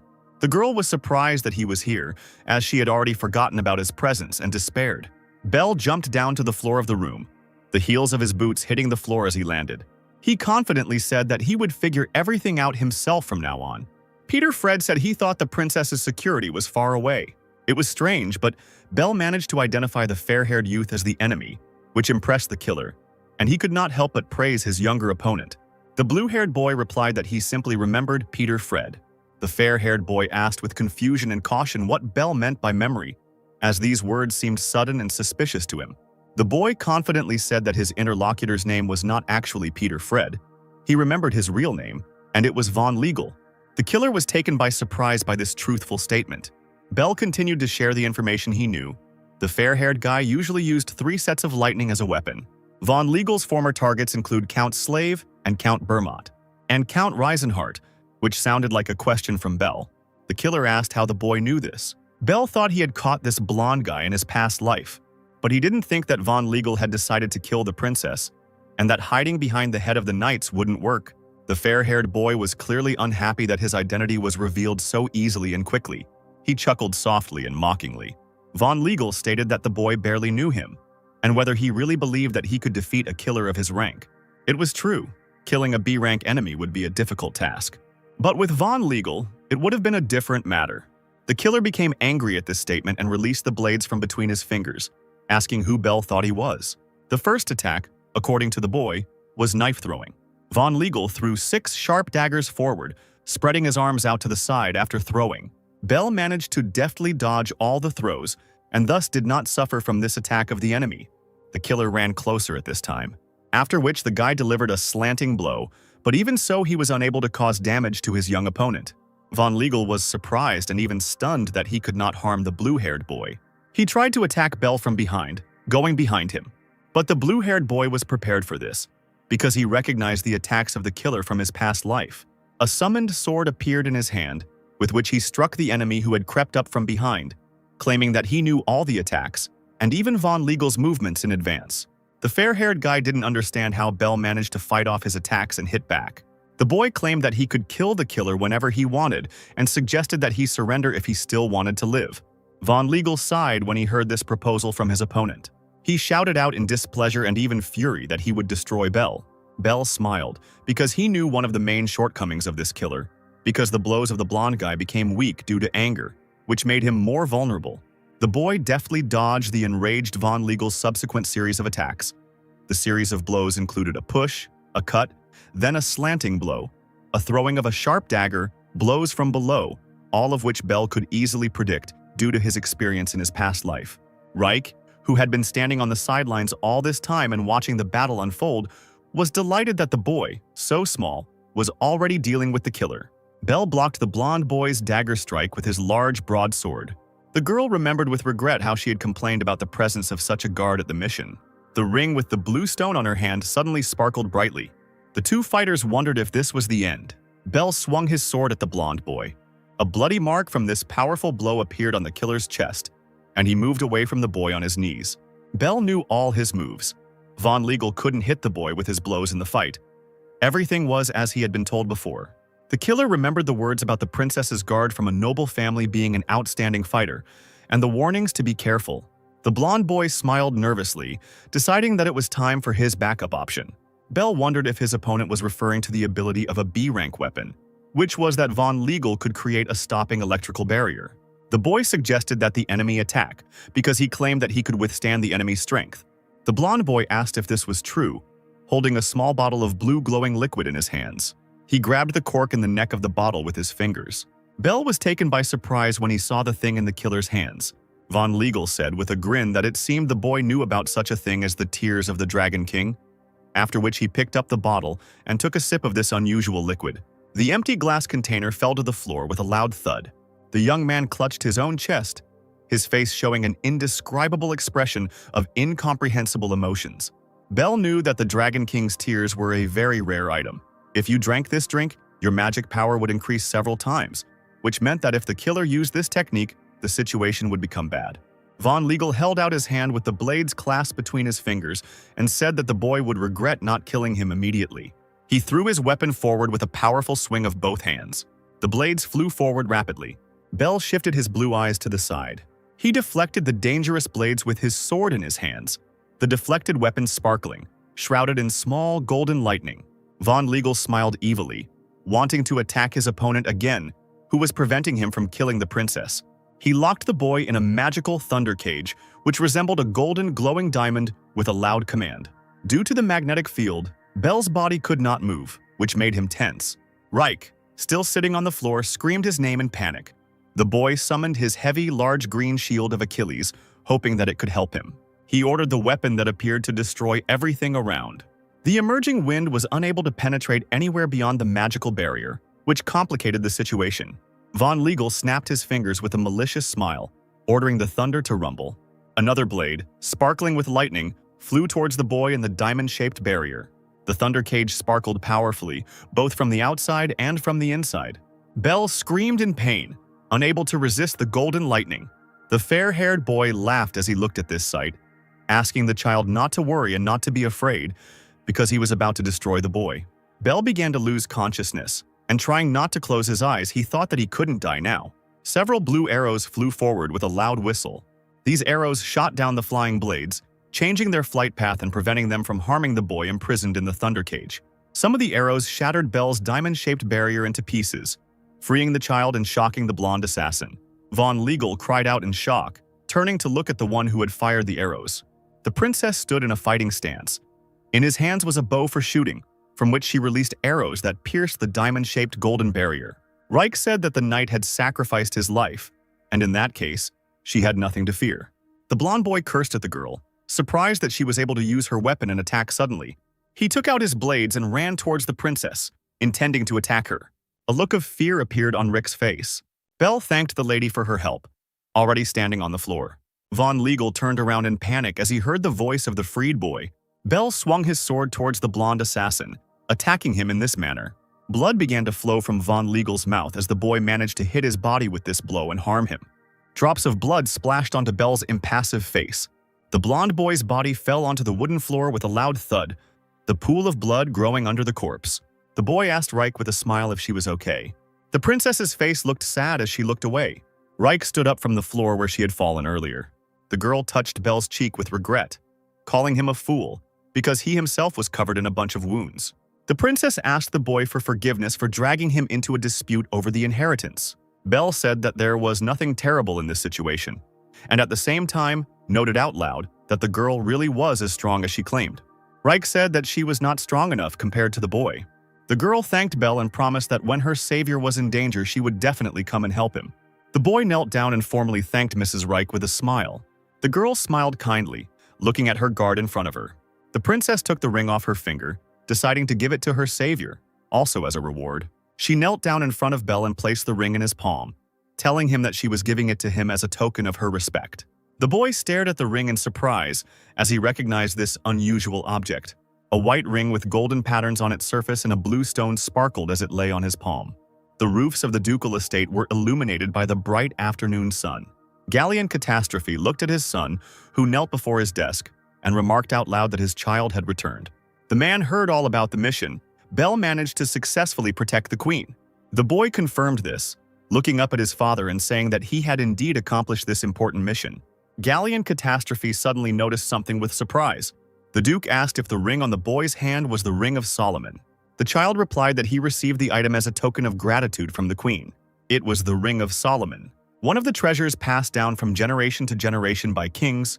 Rumors said that it had special magical powers. The queen gave the boy such a valuable thing, which meant that he was not so simple. A smile appeared on the man's face as he thought about this. Galleon told his son that he would soon have to enroll in Athens. Belle was very upset when she heard these words. The Athena Holy Knights School is an institution attended by holy knights of recognized family lineage. In the Holocaust family, children are taught by ordinary home tutors. But the candidate for the title of head of the family must go to school and socialize. So Belle's path turned out to be the path to the title of head of the family, the Duke himself. The boy obediently agreed with his father, and Galleon Catastrophe himself said that when the time came to go to school, he would inform the child about it. But for now, let him rest. Belle turned to the Duke, his master. The man asked what he needed. The boy stood up from the carpet and straightened up, looking at his interlocutor. Belle had one more request for her father. The dark wooden doors creaked, revealing a bright passage into a new and illuminated room. Sarah ran around the warm, spacious, pink-decorated room with her arms outstretched and excited, while her brother watched with satisfaction. The girl, not believing her eyes, asked if this classroom really belonged to her now. She jumped face down onto the soft, fluffy, pale yellow bed. Belle answered his younger sister's question in the affirmative, saying that their father had given him permission. And since the Duke had settled them in the main mansion, they were no longer cramped. The girl thanked the boy, lying with a smile on the comfortable, soft bed. Suddenly, Sarah noticed her beloved brother's hand. There was a scratch on the back of Belle's hand, and his sister asked him what was wrong with his hand, if he was okay. The boy sheepishly replied that he had managed to get hurt on a mission when the girl grabbed his hand and began to examine it carefully. Sarah wished for pain in cats and dogs, and so that Belle's arm doesn't hurt. The boy thanked his sister politely and with a smile, claiming that now he really didn't feel any pain. Belle stroked the girl's head, noticing that she was being treated better in their family, which was partly what he had been trying to achieve. Now the boy had to think about what to do next. After all, in 5 years, another count will start a war against the ducal family of Catastrophe, and Sarah may again find herself in danger. In order to save his sister, there is still a lot to learn, which is what Belle will have to do. To do this, the boy needs to become the next head of their family. Laser opened the doors to his master's room, who was painting something on his easel with an enthusiastic look. The room of the eldest son of the Catastrophe family was dark and decorated in purple colors. The blonde servant knelt down, bowing to Jin Catastrophe. The gentleman did not answer immediately, too focused on drawing. A yellow spot blossomed in the midst of the blue of his canvas. Laser said that to his regret he had one message. The Duke and head of the family decided to give Mr. Bell to Athena. This is the first time that other than the eldest son of the Catastrophe family, someone will be sent to this school. A war for the title may break out. Before that can start, the servant had a certain proposal. The dark-haired boy told Laser to shut up and leave him alone. His hand laid the palette and brush aside. Jin Catastrophe believed that his younger brother did not pose a significant threat to him at the moment. Also, the fact that Belle was getting better was beneficial for the guy. The paint ran down the canvas. Jin touched the canvas with his fingers, the liquid purple paint. Laser watched his master's actions with surprise and bewilderment. The dark-haired boy slapped his paint-stained palm across his face. Jin Catastrophe said, removing his hand from his face, which was stained purple, that he liked to break things that were already finished. The fair-haired servant sheepishly agreed with his master's statement. Sometime after this conversation, Laser was walking along the corridors of the estate, thinking that no matter how much Mr. Jin wished, it was dangerous to leave Belle. The boy has several weapons and at his young age defeated a B-rank knight. Just in case the blonde servant needs to do something about this. Belle sat in a spacious, bright room. Now the most important thing for him was the skills of weapons of rank B and above. If the boy can unlock them, he will have a great advantage. But to do this, he needs to defeat many high-ranking monsters, and Belle doesn't have that much time. In the blade of his weapon, the child noticed a silhouette approaching him. Bell turned around, trying to recognize the person walking towards him. It was Laser who entered the room. The fair-haired guy turned to the boy with a serious expression on his face. Bell was surprised that Laser came and addressed him. The boy asked if his older brother, Jin Catastrophe, had asked him for anything. The blonde servant asked for forgiveness for what happened earlier, bowing to Bell. The boy claimed that it was impolite of him to draw his sword on the Duke's son. The boy wondered what had happened to Laser that he had become so polite. But he said that there was nothing terrible in his interlocutor's actions, and he was ready to forgive him. The fair-haired servant thanked Bell from the bottom of his heart. He also had another topic of conversation with the child, which he told his interlocutor about. Bell's hand tightened on the hilt of his sword. Laser asked if the boy could go with him on a monster-slaying mission. Bell asked his interlocutor again with surprise. Laser explained that the other knights, including Lord Jin Catastrophe, had other plans. But seeing Bell's impressive results, the servant decided to ask for their help. The boy found it strange that Jin's servant was asking him for help. As the son of a duke, he could not refuse the mission, but he had to keep an eye on everything and be careful. The child agreed to accept this request for help. Laser thanked Mr. Bell, but on the blonde boy's face was a creepy smile of anticipation. He had some kind of plan for this mission, connected with the boy. Bell asked impatiently where the specified mission was to be carried out. Laser put on a concentrated expression again and replied that the mission location was in the remote area of Meldia Ethica. The name Ethics was familiar to Bell. The boy was happy, because in order to increase his strength, he needed to go to Ethics. Ambrosia was an incredible and quite rare item that, when consumed, would permanently increase the amount of mana. Two bay horses pulled a dark carriage forward along the road. Bell sat next to his older brother's servant, thinking that if he could get a few, he could reach B rank without having to hunt a ton of monsters. However, there is only one incredibly rare chance to get such a valuable item as Ambrosia. This chance and method was to conquer the hidden dungeon. Bell thought about one such hidden dungeon as he looked out the window of the carriage he was inside. One such hidden dungeon appeared not far from this city, Ethica. People walked in small numbers along the night and dark streets of the city. Laser and the blue-haired boy were sitting in some drinking establishment. The servant suggested that they discuss everything one last time before this important mission, before they went there. Their task this time was to defeat Leviathan. Laser reported that it had been confirmed that there were 7 of these C-rank monsters in total, and the pair needed to deal with them as soon as possible. It was already late today. The fair-haired servant suggested starting tomorrow. First, they needed to rest from the road. Bell agreed with this option, and getting up from the table said that he would go to his room to rest. The boy left, and as he walked up the stairs, Laser snorted, watching him go. The fair-haired guy thought with a grin that Bell was a real fool, because he didn't even realize how little time he had left to live in this world. Laser was going to make it look like it was just an accident tomorrow. The boy didn't care how talented Bell was, he was just a C-rank fool right now. So the servant thought that it would be easy to deal with him. The hotel window glowed in the darkness of the night, standing out from the surroundings like a yellow square. The boy opened the window, thinking that enough time had passed for Laser to have already fallen asleep. Bell summoned his green divine shield of Achilles, which immediately appeared in his hands. The boy made the shield float in front of his window using the magical powers of the wind. The child stood on his flying weapon as if it were a flying platform. The shield carried Bell forward. The hidden dungeon with Ambrosia was located deep in the monster forest, where people did not go. The boy and his master found this dungeon long ago, and no one else should know about the existence of this place. He rushed forward quickly through the air towards his goal. Bell jumped to the ground, his boots hitting the forest floor. The boy stood with one foot on the ground and the other on his smoking shield, looking ahead with a stern expression. In front of him was a small opening, most likely serving as an entrance to a cave. Bell walked into the stone opening, holding onto the wall with his hand on one side. In the distance, the child saw a long, narrow passage glowing green with a symbol that looked like an eye drawn on top. Bell smiled triumphantly, because this was exactly what he was looking for. Hidden dungeons were divided into ranks, which could be distinguished by colors. For example, blue dungeons belonged to rank A.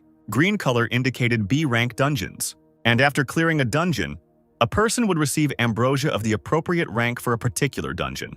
And from him, the boy could only expect an increase in mana. However, to clear the dungeon, Bell will need to deal with the boss. When the boy and his teacher found this dungeon in his past life, the child was a D-rank warrior, and the teacher stopped him, claiming that it was too early. Of course, it will still be difficult for the current Bell to deal with a B-rank boss, but the boy could not retreat from his fear. Bell extended his palm towards the green entrance to the dungeon. The boy walked inside, thinking that he needed to become stronger as quickly as possible to change the future of his younger beloved sister Sarah. After some time, the child was fighting with some creature in the stone corridor of the green dungeon. Bell clashed his sword blade with his opponent's blade, blocking the enemy's strike. The enemy was a creature in human knight armor, and with a blue fire in place of its head. The enemy swung his blade and ran towards the boy. His swing crossed the space with a blue flash. Bell managed to successfully block his opponent's blow. The boy swung his blade after fending off the armored creature's attack. Bell jumped at the enemy, splitting the monster's fiery blue head into two halves with his blow. The creature's head disappeared as he pushed the boy forward. Bell snorted in displeasure while in the air. A blue light shone in his palm, illuminating everything around him. The boy summoned his massive divine hammer Mjolnir, which glowed golden in his hands as he swung his weapon that appeared. The child struck his opponent with the hammer with all his might. The fire in the armor continued to stand in its place, holding its shield and sword in its hands. Bell realized that his physical attacks did not leave even a scratch on this armor. He thought about his next steps in this battle. Bell swung his glowing blade, standing in a fighting stance. The boy believed that now was the time for him to use magic. The child attacked the fire in the armor with a giant swing that looked like a white flash. Bell thought with glee that magical attacks were harder for his opponent to block. The boy had never seen such a monster before, but he assumed that this creature was at least C rank. The armored enemy swung and attempted to hit Bell, but he managed to block the attack with a loud cry, even though he was caught off guard by the enemy's sudden attack. The boy was confused, not understanding what to do in such a situation. He took note of the monster's shield. If a creature in armor had a shield, it meant that there were attacks that it had to defend against. Bell stared at his enemy in front of him. The mana-charged fire bullet should definitely work in the boy's opinion. So the child summoned his divine magic gun, Ragnarok. A fireball shot out of the barrel of his gun. The Fire Knight ran towards the child, swinging his sword. Bell kept his wary gaze on his opponent. The monster's head was glowing with blue fire. The creature swung its blade with all its might, intending to kill the man in front of it. With the enemy very close, Bell decided that the moment was perfect to attack with his pistol and fired again. A fiery projectile flew out of Ragnarok's muzzle. This fiery attack created a hole in the chest of the approaching monster. The creature fell to its knees in front of the wary boy, who still had his fingers on the trigger. After this, the creature with blue fire instead of a head fell backwards onto the stone floor of the room, knocked down by the force of the fiery magic projectile. Bell also fell to the floor, looking at his opponent. The boy wiped his forehead with his hand, breathing out in relief after the battle, still holding the magic pistol in his palm. Bell thought that a magical attack could melt this creature. If the boy didn't have a fire element weapon, he would definitely have problems. The average monster was already quite difficult, which meant that the boss would not be a simple creature either. This is to be expected from a specific dungeon, but the boy was grateful for the opportunity to obtain such rare items from the clutches of monsters, such as the one in front of him. The mythical drink that restored both stamina and mana. Bell took a sip of the magic drink, and with that, he was able to continue exploring this dungeon. The boy cut one enemy into pieces with a blade. Another enemy fell under the blow of a magic hammer. Bell walked forward confidently, exploring the dungeon further. In front of him was a very tall, narrow door glowing green, which he was heading towards. The boy wondered in anticipation who was waiting for him behind this door. It could be a snake or some kind of demon. The child touched the green hard surface with his hand. Bell walked into the large room behind the doors, wanting to see the boss he was about to fight. The room turned out to be a real arena, which surprised the boy who was looking at this place. The child narrowed his eyes, expecting some dangerous enemy. In the distance, Bell saw a dark, human-like silhouette that was illuminated by a red, gloomy light. It was the first time the boy had felt goosebumps and his mouth was dry since his rebirth. The enemy radiated a heart-rending pressure. It was a dark, armored creature with horns and spikes, and a worthy weapon, a long and broad sword. The monster's eyes glowed red. The creature confidently headed towards Bell without hesitation. The boy happily realized that this was the boss of this place. The monster was already next to the man. Bell reached for his divine scabbard, which, as usual, was always with him, hanging on his belt. The dark-horned creature looked down at the child in front of it, not yet looking to attack. The creature raised its wide blade up. Bell panicked as he realized that it seemed like the boss was about to attack. The monster came even closer and swung its sword at the child, wanting to strike. The boy managed to jump back from the sharp and quick attack, remaining unharmed. The dungeon boss struck again. missing Bell but shattering the stone floor of the battle arena. The boy realized in horror that if the monster hit him with a sword, the child would die from one such blow. The creature paused for a moment, analyzing the situation and its future actions. The monster turned its head, staring at Bell with its red eye. The beast swung its blade at Bell from below, causing the child to jump upward as a way to dodge and avoid getting hurt. The boy, still in the air, summoned Caliburn. A magical divine blade immediately appeared in Bell's hands. The boy swung his sword hard, dealing a powerful blow to the dungeon boss's back. The monster's red eye flashed. The child cursed, because this was another heavily armored monster that would take a lot of time and effort to deal with. The blade of the creature's sword emitted dark energy as it swung the weapon towards Bell again. In the boy's hand was the hilt of his sword, Caliburn, but then the Ragnarok pistol appeared in his palm, replacing the weapon with a blade. Bell decided to try to deal with him in the same way as with the previous opponents from this dungeon. The child began shooting at the monster, mentally counting the shots fired from his firearm. A slight look of horror and confusion appeared on Bell's face. The boy shot at the monster again and again. Another fiery projectile flew out of the barrel of the divine magic pistol. Bell focused on his next attack. The boy fired again, wishing at his strong and powerful opponent. The projectile hit the creature in the chest and exploded in a giant orange, circular burst of fire. The dungeon boss staggered, staring at the ceiling as Bell watched his enemy expectantly. The monster turned back to the boy. He was unharmed by the child's attack and his chest was glowing with a green light. Bell was shocked because this monster turned out to be immune to magical attacks. The dungeon boss ran towards the boy and swung his sword towards the man. The creature stood with the blade pointed forward. Bell loudly summoned his magical Achilles. A huge green shield appeared in the boy's hands, saving him from the sword attack of a giant dark-armored creature. The creature's blow forced the man to move away from it some distance, but even though the attack was very strong, the shield was able to withstand it. Bell hid behind the shield, looking out from there with caution at the monster. The enemy crouched in front of the child, which made him wary. After this, the monster, in one huge leap, rushed upward towards the ceiling. The creature swung its blade through the air, intending to attack the boy from above. Bell looked at his opponent warily. The dungeon boss struck again, destroying everything around. The monster stopped, landing on the ground and sending up clouds of dust around it. The boy jumped back some distance from the enemy, not wanting to find himself in a dangerous situation. Landing deftly on the stone floor, the child realized that he did not have enough mana to penetrate this enemy armor, and now he was wondering what to do next. The boy looked into the cloud of dust that rose up after the monster and the man landed. In this impenetrable dust, something sparkled like a bright star. A bead of sweat ran down Bell's nervous face as he tried to spot the enemy. Amidst the impenetrable clouds of dust, a visible sword blade appeared, aiming towards the boy. The child gasped in shock, barely managing to put his shield forward and protect himself. The deflected blade flew to the side and sank into the stone floor. Bell sighed, waiting for the enemy to attack again. The dungeon boss appeared behind him, wanting to strike the kid in the head from behind and thus catch him off guard. And Bell realized with surprise and shock that the sword was just a decoy. The monster delivered a powerful blow with his fists. The boy gasped in pain as he felt a powerful blow land on his head. The child fell face down on the stone floor, dropping his weapons, the shield Achilles and the blade Caliburn, from his hands. The dungeon boss raised his leg above his body, as if intending to crush the fallen man in front of him. The creature confidently kicked the spot where Bell was, but under the monster's foot there was only an empty space, while the boy himself was at a distance from the enemy, still holding in his hand the green shield with the powers of the wind. The empty bottle lay fallen on the floor. Bell was grateful to the gods that he had this mythical drink, but unfortunately it was the last bottle. The dungeon boss grabbed the blade of a large blade that had fallen to the floor some time ago. In that case, the boy will have to take a risk in a fight with this enemy.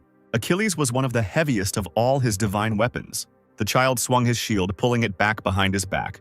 Bell thought that if he pushed the enemy with his wind attribute, he didn't want the monster to think that the shield was only for defense. The boy threw the magical wind shield like a projectile at the enemy. This shield could become a powerful long-range weapon with such a powerful throw forward towards the enemy. The shield flew past the tall, dark opponent as he managed to get his bearings and dodge the divine weapon's attack. Bell gasped in shock, not expecting such an action from the enemy. The monster ran towards the boy, pointing its sword blade forward at the man. The monster waved its weapon at the child. Bell realized that he might not have time to dodge. The child no longer had a shield, since he had thrown away this important weapon earlier. Bell gave the shield the order to destroy the monster. The shield struck the dungeon boss in the chest, pushing him back with powerful force. The boy was glad that his plan worked perfectly. The child ran forward towards the enemy and jumped, spreading his arms out to the sides, after which Bell extended his palm forward, in which a weapon began to appear, shining with a blue light. As a giant hammer appeared in his hands, the boy swung the divine weapon, leaping forward at the monster. The dungeon boss looked at Bell. The child delivered a powerful, glittering blow to the creature's head while still in the air. The monster's head hit the ground with a thud as it fell to the stone floor of the fighting arena after the blow. Bell sighed heavily, looking at his opponent. The boy understood that using the shield as a boomerang was dangerous, but it was worth it. This blow did at least half the job. The child believed that all that was left now was to pierce what was inside this dark, heavy armor. The dungeon boss stood on one knee in front of the man, after which the creature got up from the floor and looked towards Bell. The boy was surprised that the monster was still not defeated, and the end of their battle had not yet come. The armor fell in scattered pieces onto the stone surface with a loud roar. The creature was shedding its own armor to reveal its thin, dark, inhuman body with green patterns, which surprised Bell and made him question why and for what purpose the monster was doing this. The dungeon boss gripped his blade tighter by the hilt. The creature pulled a strange long piece out of the sword's hilt. After that, the monster pulled out a sharp blade from its dark sheath. The dungeon boss threw the dark scabbard on the floor as unnecessary. Bell watched the spectacle unfolding before him in shock and confusion. The monster ran towards the man, swinging its sword at Bell. The boy realized that his enemy was quite fast, which was not the case before when the monster had not yet taken off his heavy armor. The child blocked the enemy's attack. The creature's impact sent Bell flying a long distance and hitting the wall of the room with a loud bang. The boy screamed loudly in pain. The child fell down, face down on the stone floor, and his collision with the wall left a giant, deep hole that split into a bunch of cracks on the sides. The monster took a step forward. Bell groaned, lifting his head off the floor and looking at something in front of him. The dungeon boss approached him, dragging his giant sword across the stone floor. The boy was still standing on his hands and knees on the floor as the monster walked towards him. A tall, thin creature was already standing in front of Bell, looking down at him. The blue hair that fell over his face hid the face of the silent child. The dungeon boss swung his blade and raised his leg to strike, but the movement of his blade was stopped by something dark, hard and durable, emitting purple light.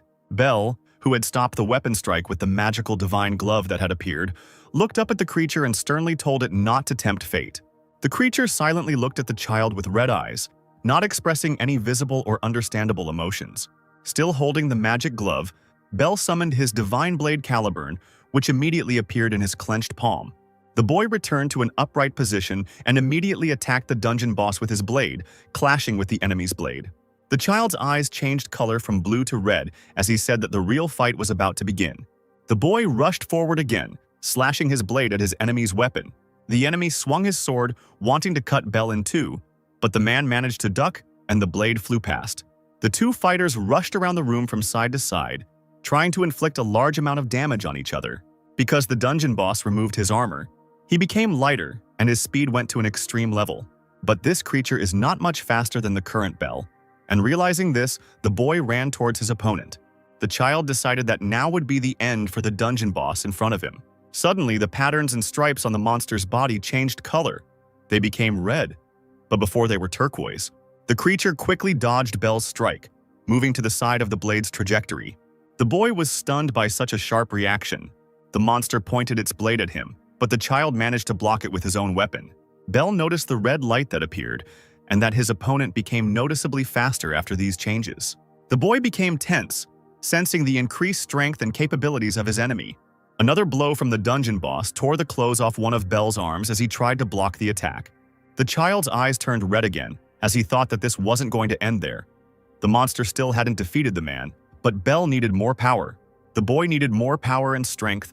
He felt the energy in the glove that hugged his hand. The child's eyes narrowed as he continued to think about the power he needed so much, feeling the changes around him. A dark entity in a long hooded cloak and one large purple eye where his face should have been, who agreed to Bell's requests. A purple clawed hand reached forward.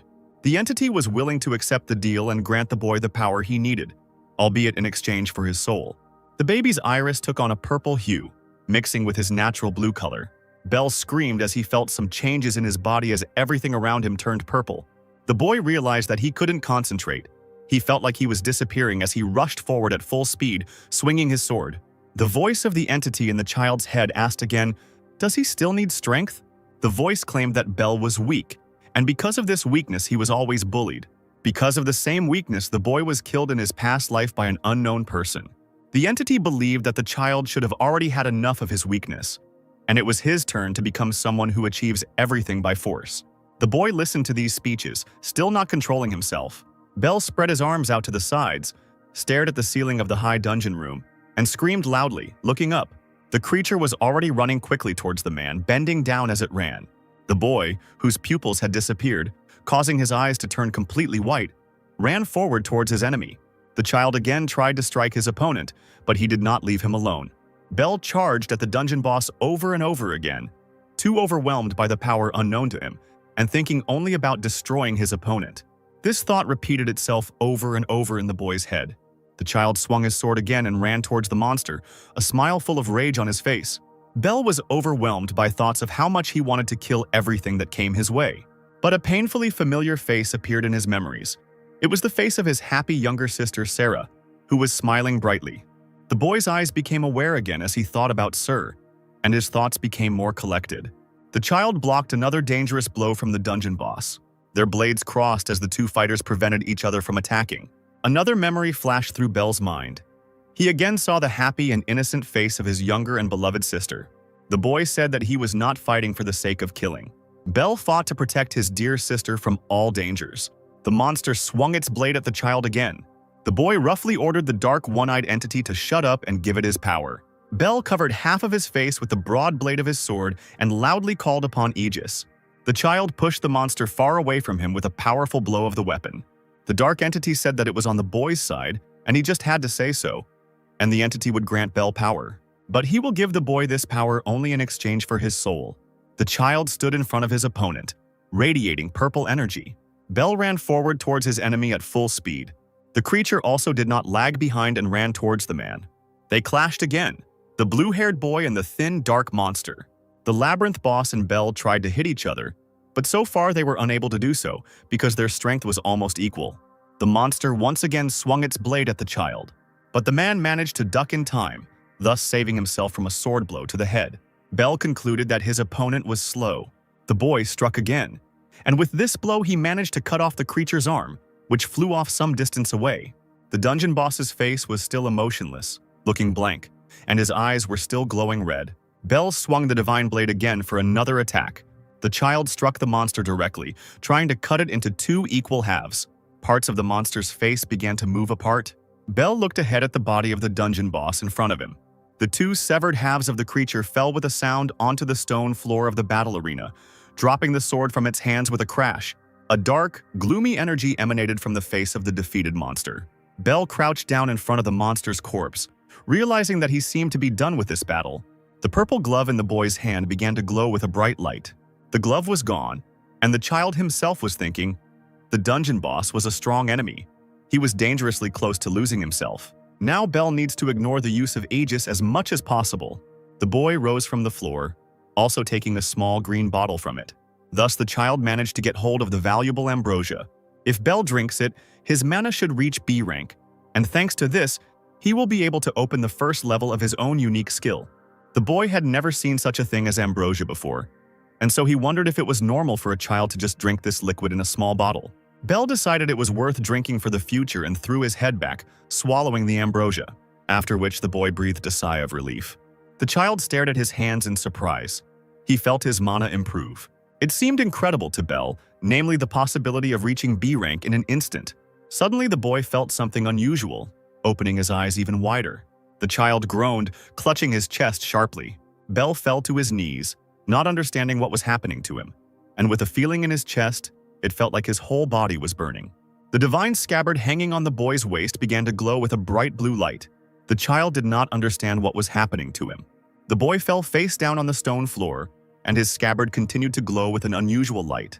Under the child's body were blue pentagrams, also emitting light. Bell opened his eyes with difficulty, coming to consciousness. The boy sat up and began to look around him, as the surrounding space had clearly changed. The child wondered where he was, as this was clearly not the same battle arena from the dungeon he was originally in.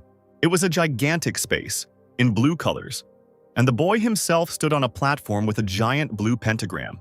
A figure suddenly approached from behind and remarked out loud that Bell had woken up, which caught him off guard. The person in the white cloak and holding a green shield in his hand said that they had not seen the boy for a long time. The hood of the cloak hid the man's face in the darkness under the white fabric. The child was surprised to recognize his teacher in this person. On one of the square columns sat a guy with red hair, holding a red pistol in his hand, which was Ragnarok. On another angular column, resembling a throne, sat a girl with long pink hair, armed with a hammer. On the next such elevation sat a guy in a compressed and uncertain pose, on whose hand was a purple Aegis glove. On the fourth chair was a fair-haired man with a magical blade called Caliburn lying on his lap. Teacher Bella, wearing a white cloak, began to say words of greeting. The boy looked at this place and these people in surprise, not understanding what was going on. The man in the cloak was happy to welcome the child to the realm of souls, which is what this place was. The teacher removed his hood from his head, revealing his middle-aged appearance. He had gray hair, a beard, green eyes, one of which was covered by a black bandage. The man said that the reunion with the student was quite touching. Bell said enthusiastically that he was glad to see his teacher. His teacher was Regius, and it was he who gave the child Avalon. It was this man who was the true owner of the magical green windshield of Achilles, one of the divine weapons in the divine scabbard. Bell walked up to the man, holding out his hand and smiling, saying he was glad to see him. But the boy didn't understand why Regius remembered him, because he had returned in time, and that meant that they couldn't meet yet. The teacher replied that it was natural. He had always watched the child from the soul realm, and had seen everything, both Bell's death and his reincarnation. The boy was surprised by the statement he heard. Regius explained that this space was located inside Avalon, and the 5 divine weapons were kept here. The weapons are kept together with the souls of each of their successors. Bell was even more surprised when he heard about some successors and their souls being here. The boy asked where his teacher's body was in that case. The man assumed that the real him probably still lives deep in the mountains and goes about his usual daily life, such as chopping wood with an axe. Avalon is a divine weapon that is tightly connected to the soul of its owner. When the child returned Avalon to the past with his connection, the present Regius lost that connection. Moreover, the man's consciousness is now connected with his consciousness in this world. The boy understood this explanation, but he had another question. Was his return in time related to Avalon, his divine scabbard? The teacher didn't know this, but he thought that Avalon didn't have the power to go back in time, and the child agreed with this, accepting this option. Bell had never thought before that even his teacher would not know what happened to his student, and he was worried about what had happened at all. The man patted the child on the head, claiming that he was doing a good job anyway to protect his little sister, Sarah. Regius praised the boy, saying that it was a good job, continuing to stroke his hair. Bell became embarrassed and blushed, breaking away from the teacher's palm and asking him to stop with the praise. What was more important to the boy? Could Regius explain to him how the child ended up in this unusual magical space? The man said that Bell would see it for himself. Someone landing on the hard stone floor with glowing pentagrams interrupted their conversation. The red-haired guy cheerfully asked how long the couple would chat about life, because he also wanted to join them, and not sit forever on the angular column. This guy was the second heir of Avalon named Raven, and he was also the owner of the divine pistol Ragnarok. The man wanted to say something negative to the guy, but he interrupted him, putting his arm around his shoulders and interrupting him, starting to talk about something of his own. Raven began to touch the teacher's cheeks and suggested that he relax, asking if the old man was a golem. But the man was clearly unhappy with such stupid behavior and impolite attitude towards himself. Bell watched this scene with incomprehension, not saying a word, and analyzing the behavior of a person new to him. The boy addressed the boy, the 6th heir of the divine scabbard of Avalon, in a cheerful and friendly tone and introduced himself, extending his palm for a handshake. The child looked at Raven in surprise. Bell wanted to return the handshake, but the red-haired guy quickly removed his hand. Whoop! Raven made a funny sound, raising his hand up and not allowing the child to shake it, as this was Raven's joke. The boy stared at the guy in bewilderment and incomprehension. Raven grabbed his stomach and burst out laughing, finding the child's reaction very funny, while the boy himself still did not understand the behavior and jokes of his interlocutor. Raven continued to laugh because this boy, who became the 6th heir to the divine scabbard of Avalon, seemed very cute and naive to him. "Shut up already!" His laughter was abruptly cut off by a girl who approached them. Her name is Charlotte, and she is the 3rd heir to Avalon. Raven put his arm around the embarrassed Belle's shoulders and tried to justify himself by saying that it was just a little greeting joke. Seeking support, he turned to the fourth heir, named Horo, who sat on one of the stone thrones. But this guy clearly wasn't going to support Raven's joke, and generally looked rather withdrawn, secretive, and even a little sad. Charlotte continued to scold Raven for these jokes, claiming that he just liked to make fun of people. "No need to be so angry, you'll ruin all your beauty, baby," the heir exclaimed with a chuckle in response to all her indignation.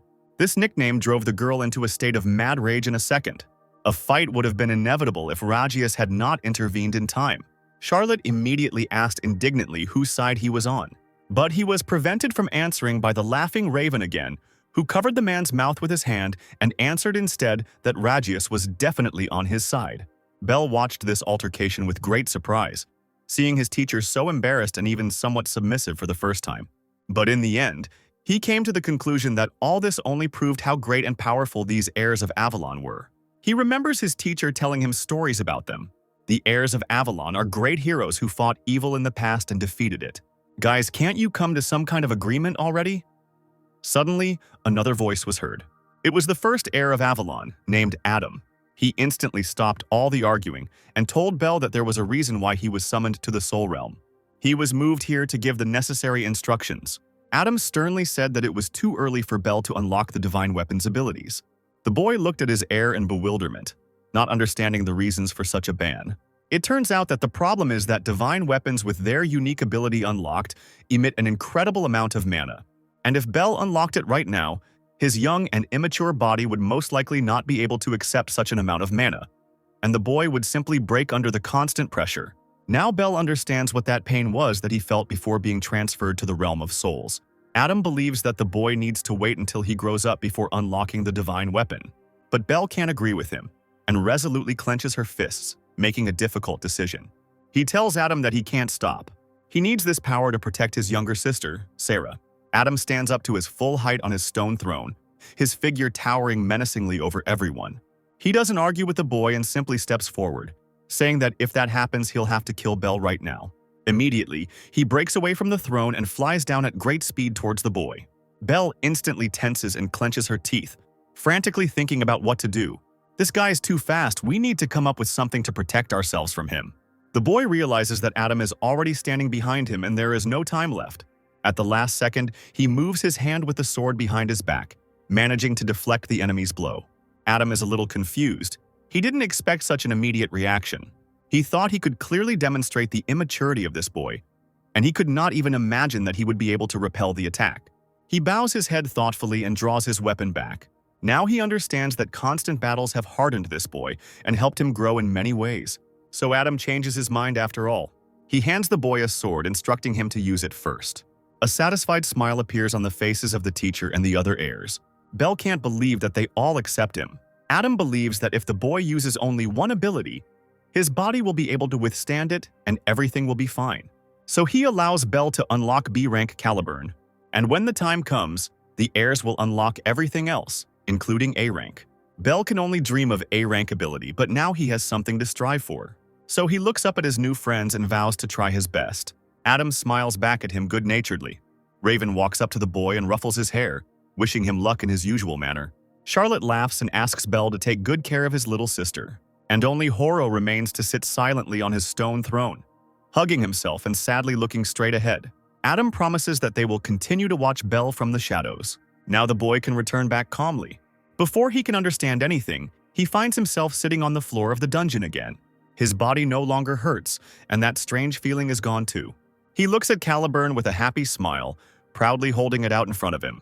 Tomorrow, on a mission, he will use his unique ability. The next day comes, and it promises to be difficult. Together with Laser, Belle sails forward on a small ship. Jin's servant says that very soon they will arrive at the Leviathan's habitat. Belle replies that he understands him and begins his preparations. Laser smirks at him, waiting impatiently for his plan to get rid of this boy to finally come to fruition. A man in a cloak stands silently nearby, holding an oar tightly in his hands and steering the ship in the right direction. His face is covered by a thick mask, and his gaze is directed straight down at the deck.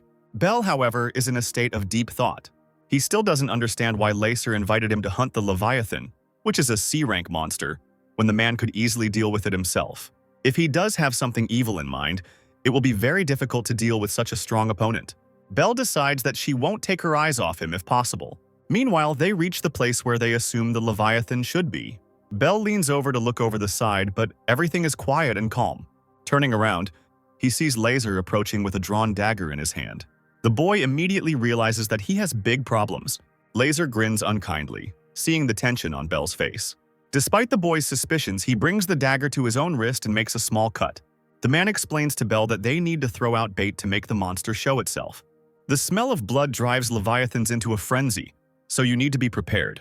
And he turns out to be right, because under the water, the silhouette of a monster rapidly swimming towards them can already be easily seen. To everyone's surprise, the Leviathan is not alone. Several pairs of bright red eyes are glowing in the water. Laser says there are many more of them than he expected. Bell replies that it's not a problem since they're still just C-rank monsters. The boy suggests splitting up, but Laser refuses, explaining that he cannot allow him to fight alone. "Why not?" Bell asks sullenly. "Because you will die here." He hears the expected answer from Laser. Immediately after his words, Bell notices an ice whip flying rapidly straight towards him. He doesn't have time to dodge, and the whip wraps tightly around his ankle. The boy, not understanding anything, turns around and sees the same man with the oar. "How naive you are," he laughs loudly. He pulls down his hood and the boy realizes that it was Spencer Gray all along.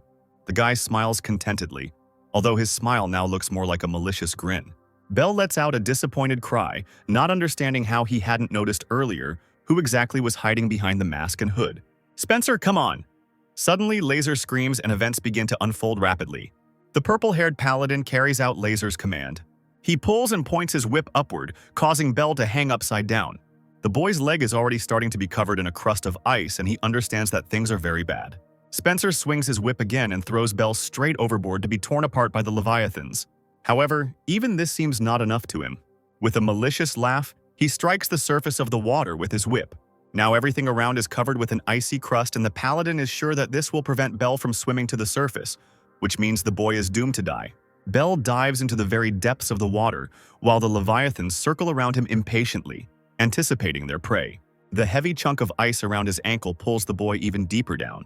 Laser leans against the side of the ship to see for himself that his enemy has gone down. Having seen this with his own eyes, he and Spencer step onto the ice to now deal with the monsters circling around. Upon returning, they will sadly inform the Duke that Bell has died in the line of duty. Bell, having sunk to the very bottom, takes out the Achilles shield. This item doesn't just control the wind, it creates it. Or more precisely, it initially appears immediately with a layer of air. And now this property of his turns out to be very useful. It is only thanks to this shield that Bell can breathe. Now able to breathe freely, Bell reflects on how he had not expected Laser to team up with Spencer and was therefore unprepared to repel their combined attack. Looking up, he sadly thinks that the two of them have frozen too much of the water's surface. But, to their misfortune, they don't even realize that Bell managed to survive. The first thing the boy needs to do now is free his leg from the piece of ice that is restricting his movement. So he raises Achilles' shield above his head and brings it down with all his might on the interfering ice. From the very first blow, the ice gives in and shatters into many small fragments, freeing the already numb limb. Now the boy can move, but a new problem appears in the form of a small cut on his freed leg, from which droplets of blood are already oozing directly into the water. Bell thinks he probably cut himself when Spencer grabbed his leg. Not a minute passes before at least a dozen Leviathans fly in at the smell of blood. "Caliburn!" the boy shouts to himself, summoning the sword. He is now in a total minority, and at first glance it seems that his chances are slim, but this is a good opportunity to try out the new things he acquired in the realm of souls. Bell is even a little glad that everything turned out this way, because now, for the first time since his rebirth, he will be able to use a unique skill. So, with a slight anticipation, the boy decisively proceeds to unlock the skill. And just in time, because one of the Leviathans is already rushing towards him at breakneck speed, its mouth wide open and dozens of sharp teeth bared. Realizing that there is no more time to think, Bell finally uses his newfound skill and uses it to pierce Caliburn through the Leviathan's face. But the boy does not stop there, and many shining swords appear next to the monster. The glittering weapon strikes the scaly body one after another, causing the monster to roar in fury and pain. Bell watches this with satisfaction, remembering his past life, in which he often had to be in similar battles. He spreads his arms out to the sides and takes a deep breath, gathering sparkling power around himself.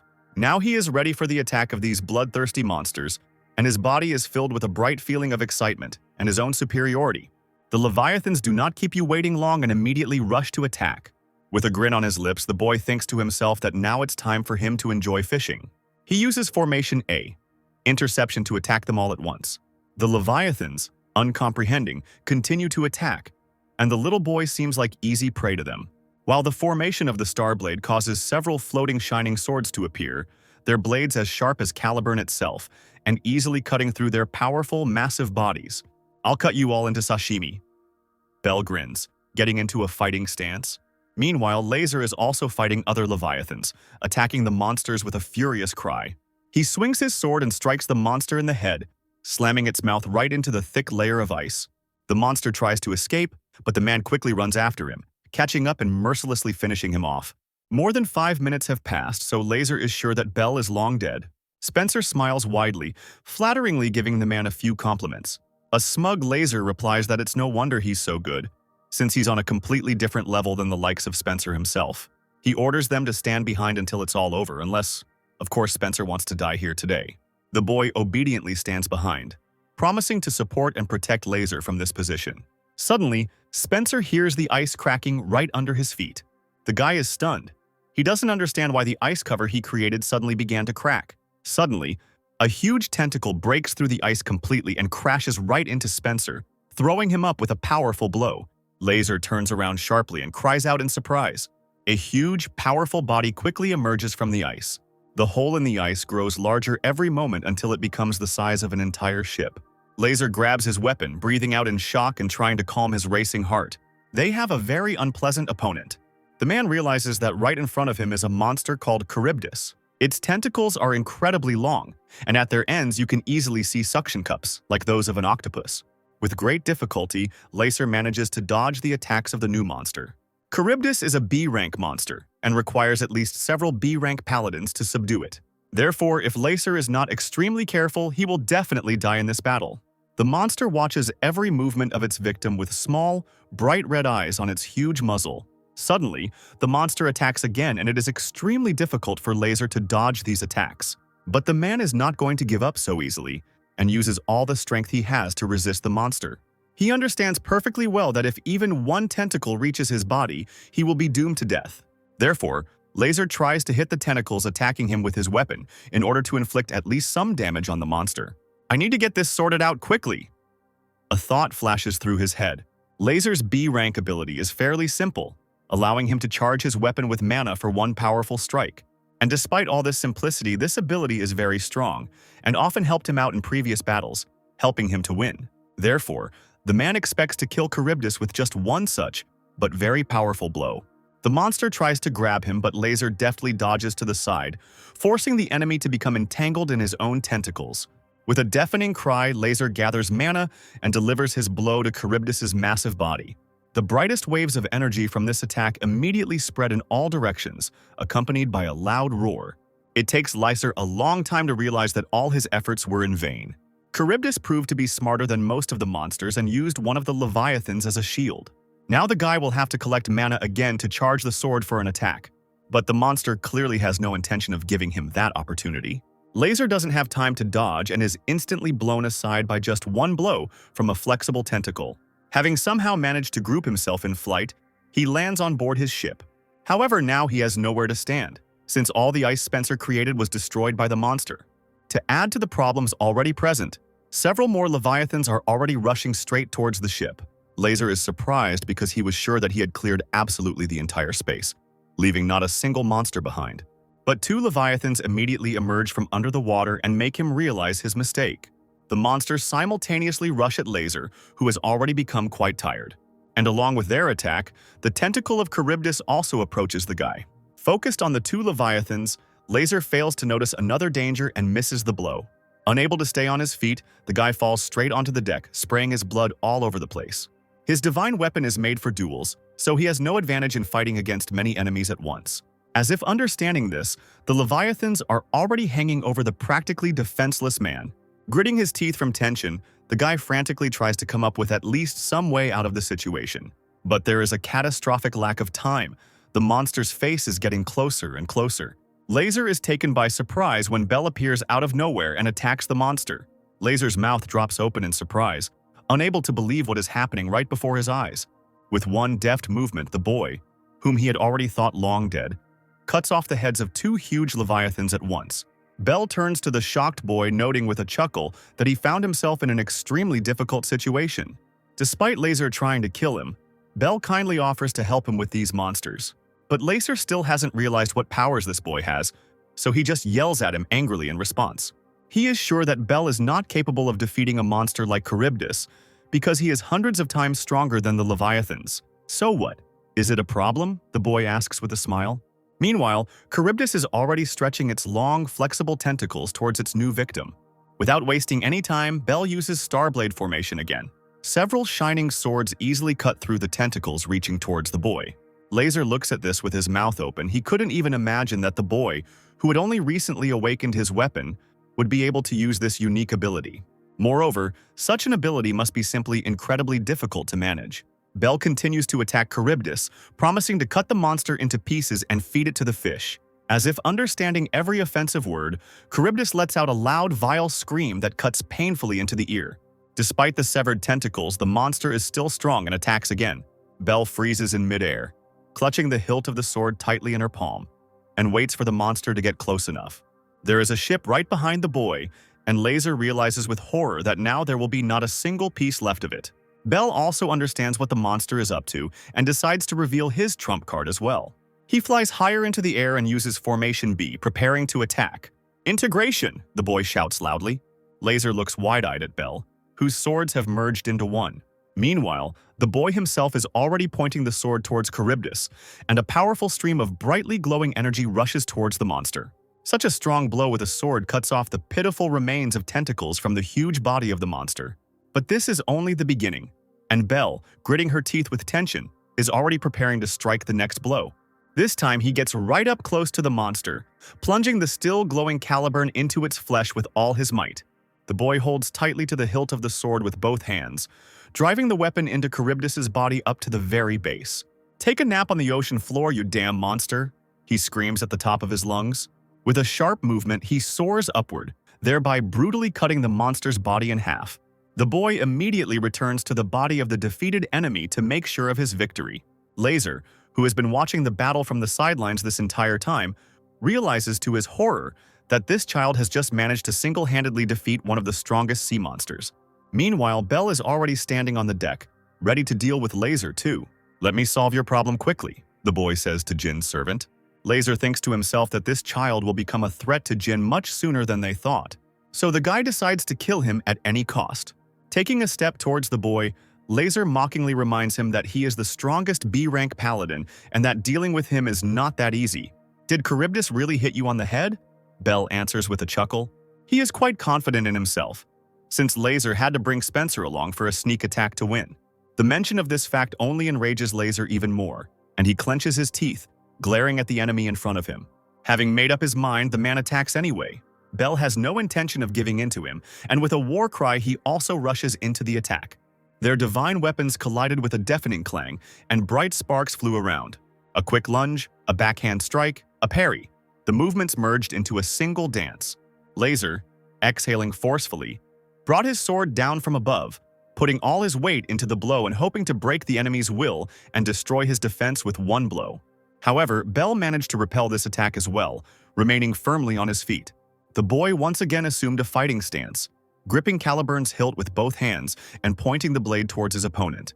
Enraged by the failure, Laser rushed into the attack again with a loud cry. Bell used the Formation Interception A skill to defend himself for the umpteenth time that day.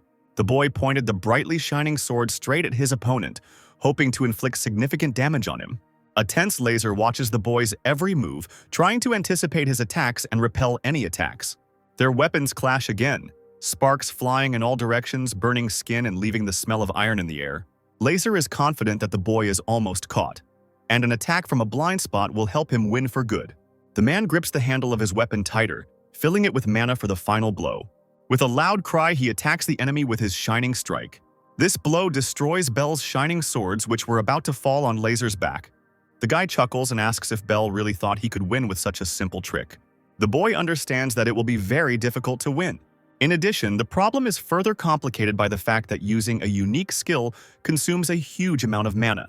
Belle's meager remaining mana is only enough for one star formation sword, and Laser understands this too, so with a malicious grin he is already moving towards the boy, promising to end his life right now. Like a man possessed, he rushed forward, closing the distance to strike his opponent down. Belle managed to dodge the slashing attack at the last second, but Laser, not giving the boy time to catch his breath, attacked again, and this time his attack still reached its target. A sharp pain pierced Belle's entire body, knocking the air out of his lungs.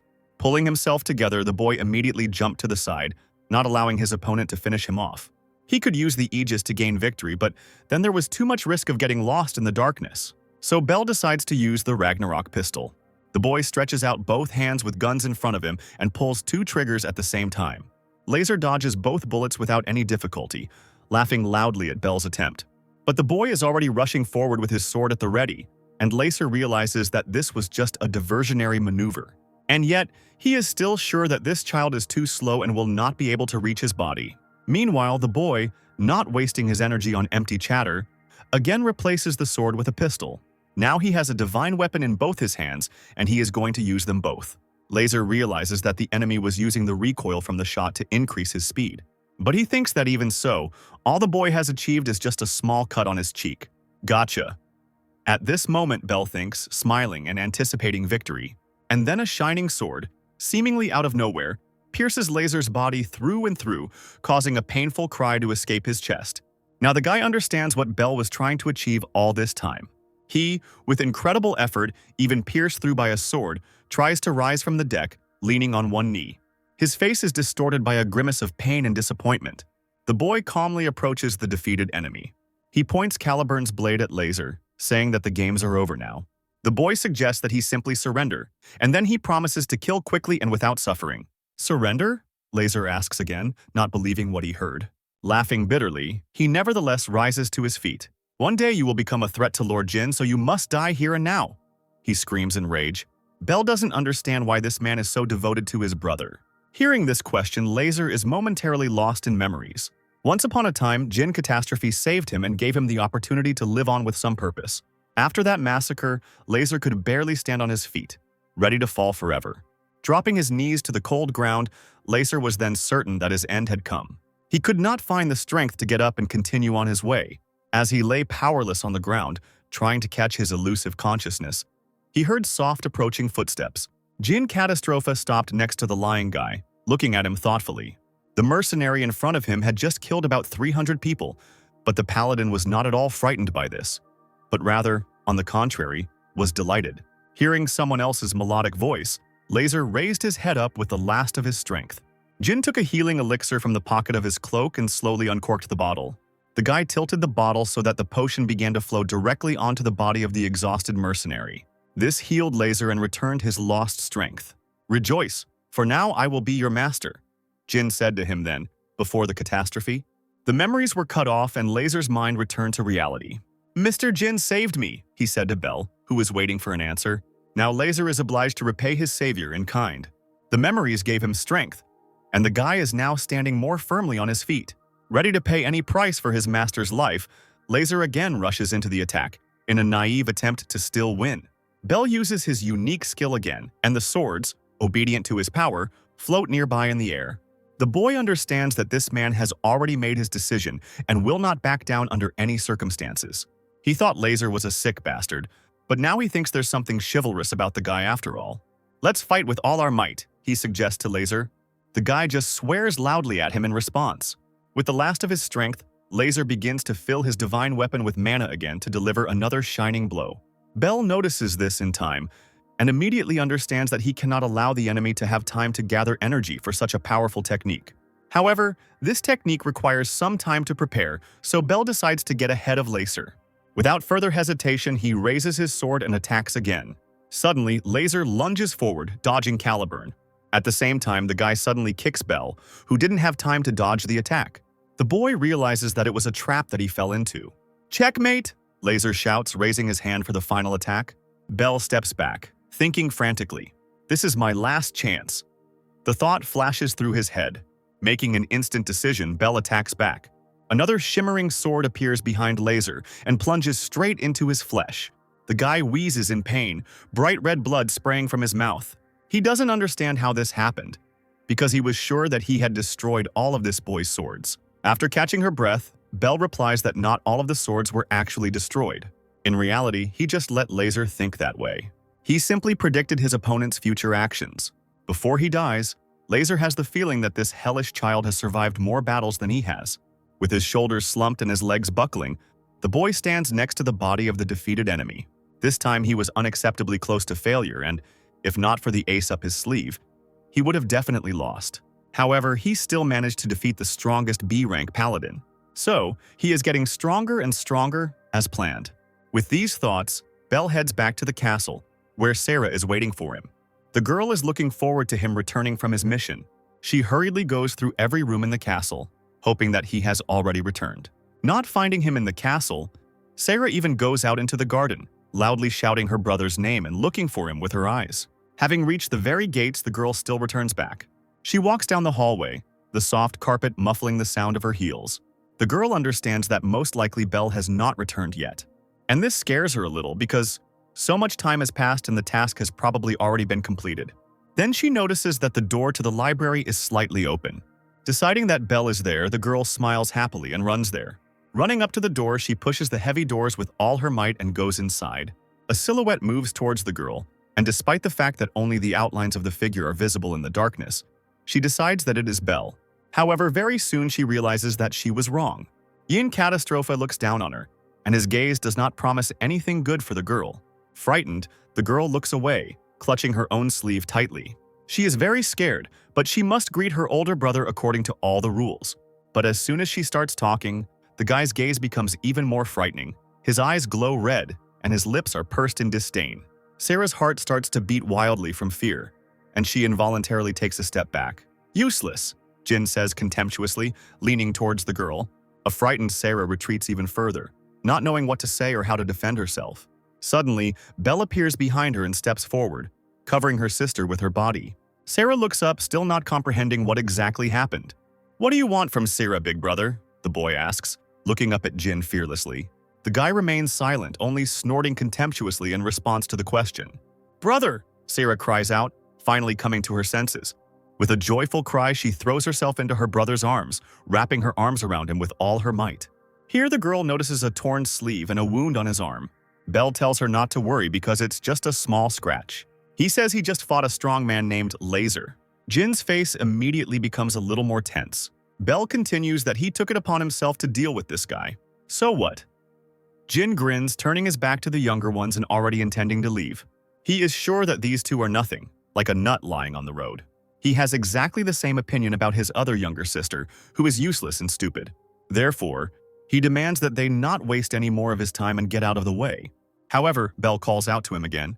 He fearlessly tells his older brother that he will become their father's successor, since Jin is unable to protect the family. Hearing this, the guy stops abruptly. His eyes begin to sparkle brighter than usual and his jaw clenches tensely.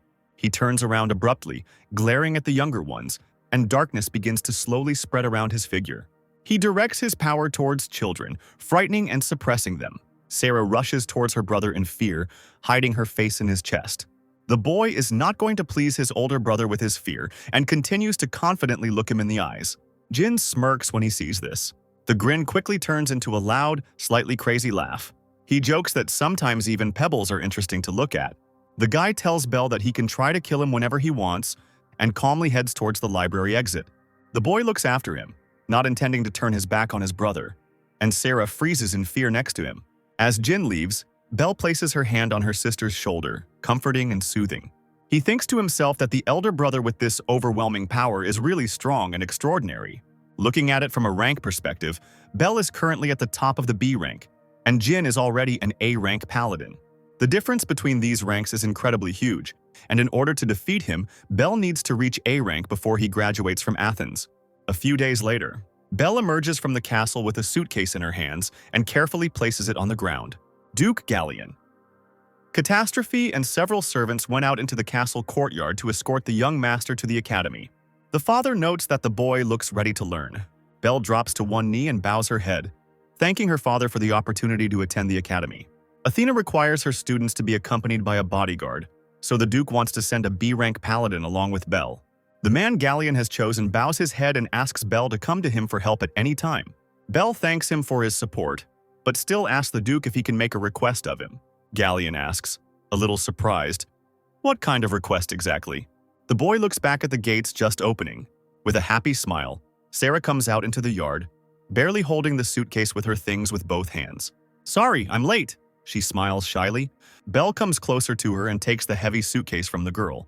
Turning to the Duke, the boy asks if he can take Sarah with him to the academy. Surprised, Galleon first wants to understand what this request is about.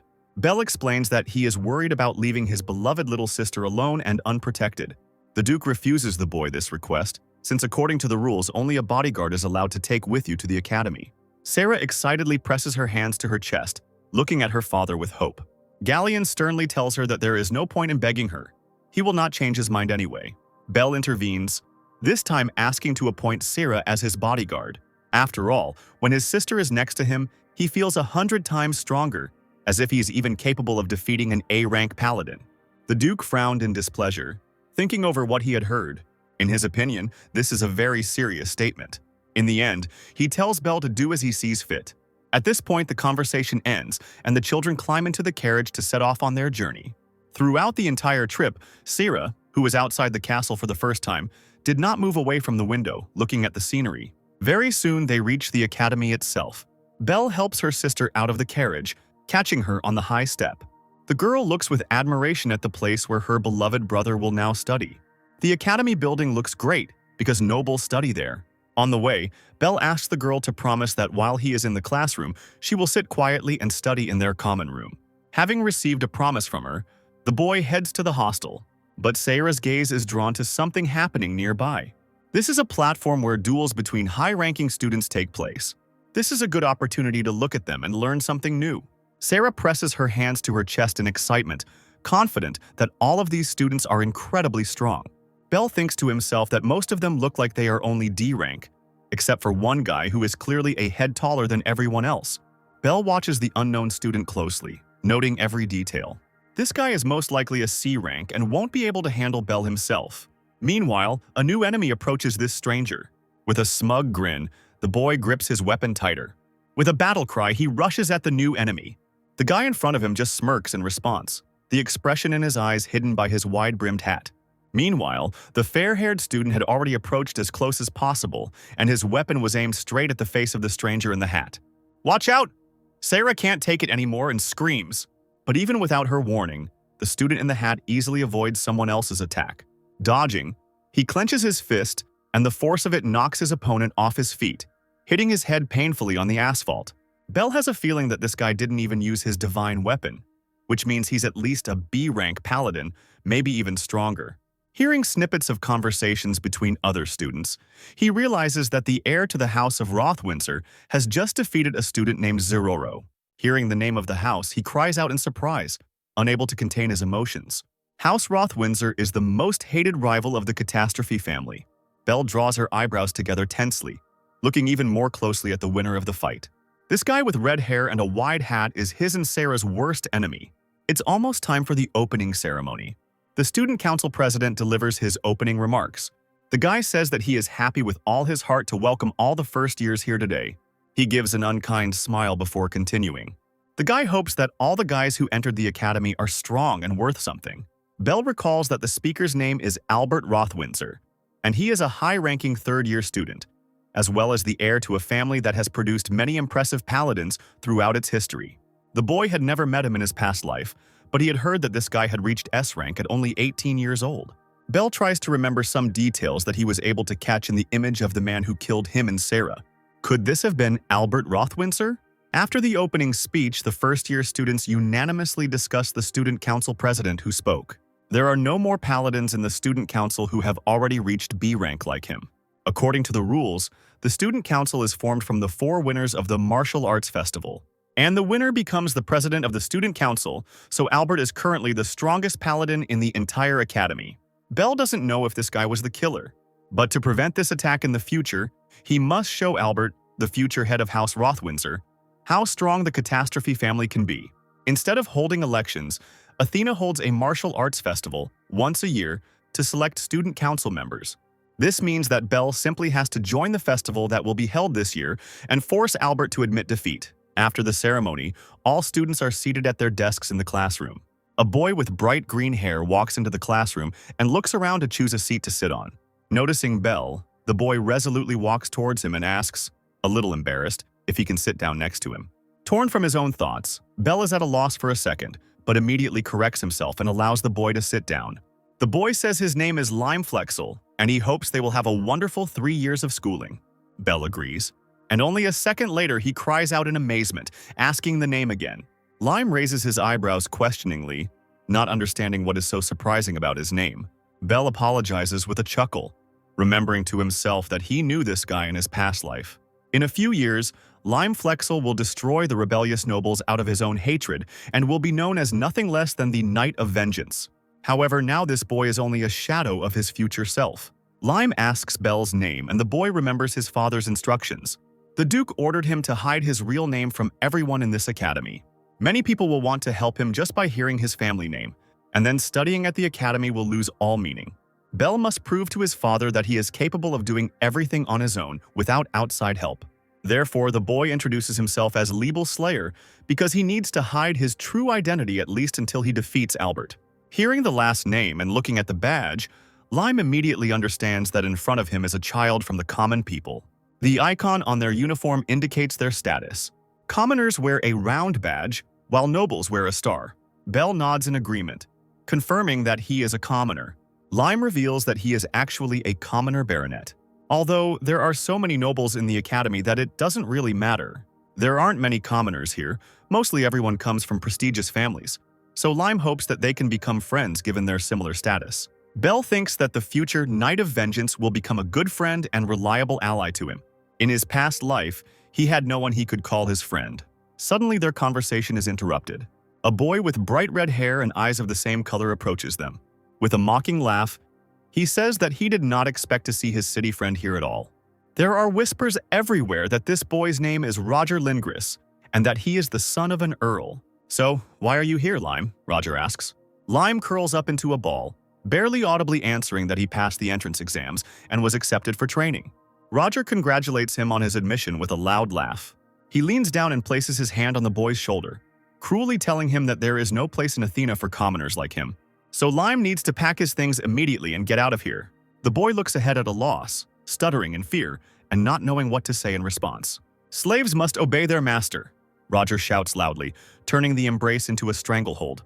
He believes that he can crush a person with the status of a commoner with just one word. Enough? Belle stands up for the boy. Lime tries to say something, but only wheezing comes out of his throat due to the hand strangling his throat. Roger looks at Belle and asks who he is, and immediately notices the round badge on his uniform. The guy realizes that there is another commoner in front of him. Belle gets up from his seat and demands that Lime be released now. Surprisingly, Roger actually removes his hand from the boy's neck, and she makes the same sharp lunge forward. He kicks Lime's chair, and the boy flies to the side with a loud crash and hits the floor painfully. Belle immediately runs up to Lime to catch him.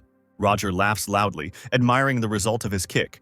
"And you call yourself a paladin?" Belle screams in rage.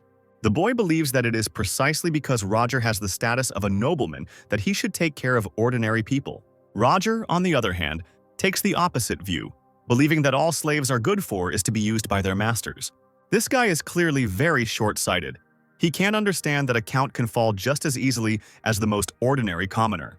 Roger realizes that none of these commoners are going to follow his order and leave the academy, so he unsheathes his divine weapon.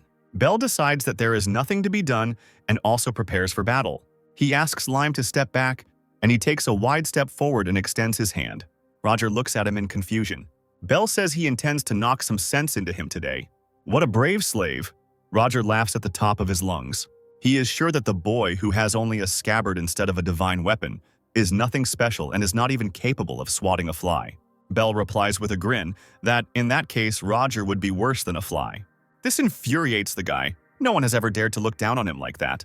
He promises Belle to kill him, and the boy tells him, "Try it if you can." All the other students dropped everything they were doing and watched attentively what was happening. With an anticipatory smile on his face, Roger rushes at his opponent. Bell calmly waits for the boy to run up to him and try to hit him. Roger, showing off in front of the other students, proudly waves his weapon, but he never manages to land the blow he so desired. A girl suddenly appears right between the opponents.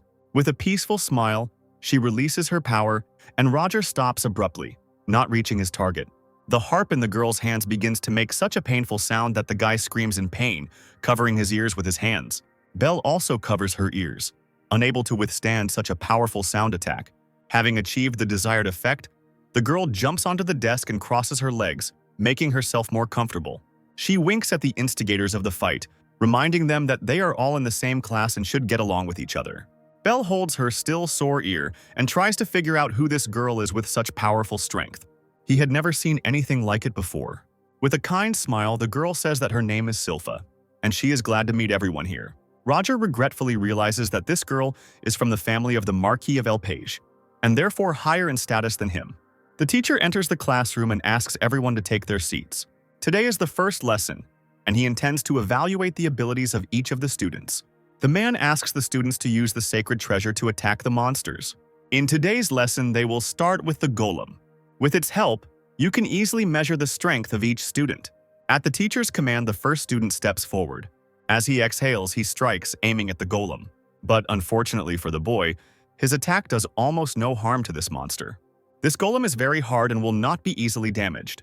After this student's strike, only a small mark from the weapon remains on the golem's face. And then, literally a second later, even he takes a drag, as if nothing had happened. Belle begins to think that things are not as simple as they seem. The teacher asks the next student to come out and try his hand. One by one, the freshmen come out and try to cause some damage. But none of them manage to achieve even slightly impressive results. The thoughtful teacher realizes that this year, most of the students are only E-ranked. Lime steps forward, holding his weapon a little awkwardly. The teacher notes that this weapon does not have even a drop of magic, which means that this boy has the lowest rank. At the teacher's command, Lime rushes forward, holding the weapon's handle tightly with both hands. Having reached the golem, the boy lunges forward and strikes with all his might. And then he falls on his back from the force of the recoil, and there is not a scratch left on the figure itself. Roger bursts into loud laughter, and several students behind him also chuckle mockingly. Lime raises himself up on his elbows and looks at the golem, hoping to see at least some damage, but finds nothing. Roger is determined to show everyone what the difference is between himself and these stupid commoners. With a smug smile, he summons his weapon and releases his power. His weapon is enveloped in a fiery glow, showing everyone the power of its owner. Roger throws a punch and hits the target. His weapon cuts through the golem's shoulder almost completely. If the blow had been even a little stronger, the monster's arm would have simply fallen off the body.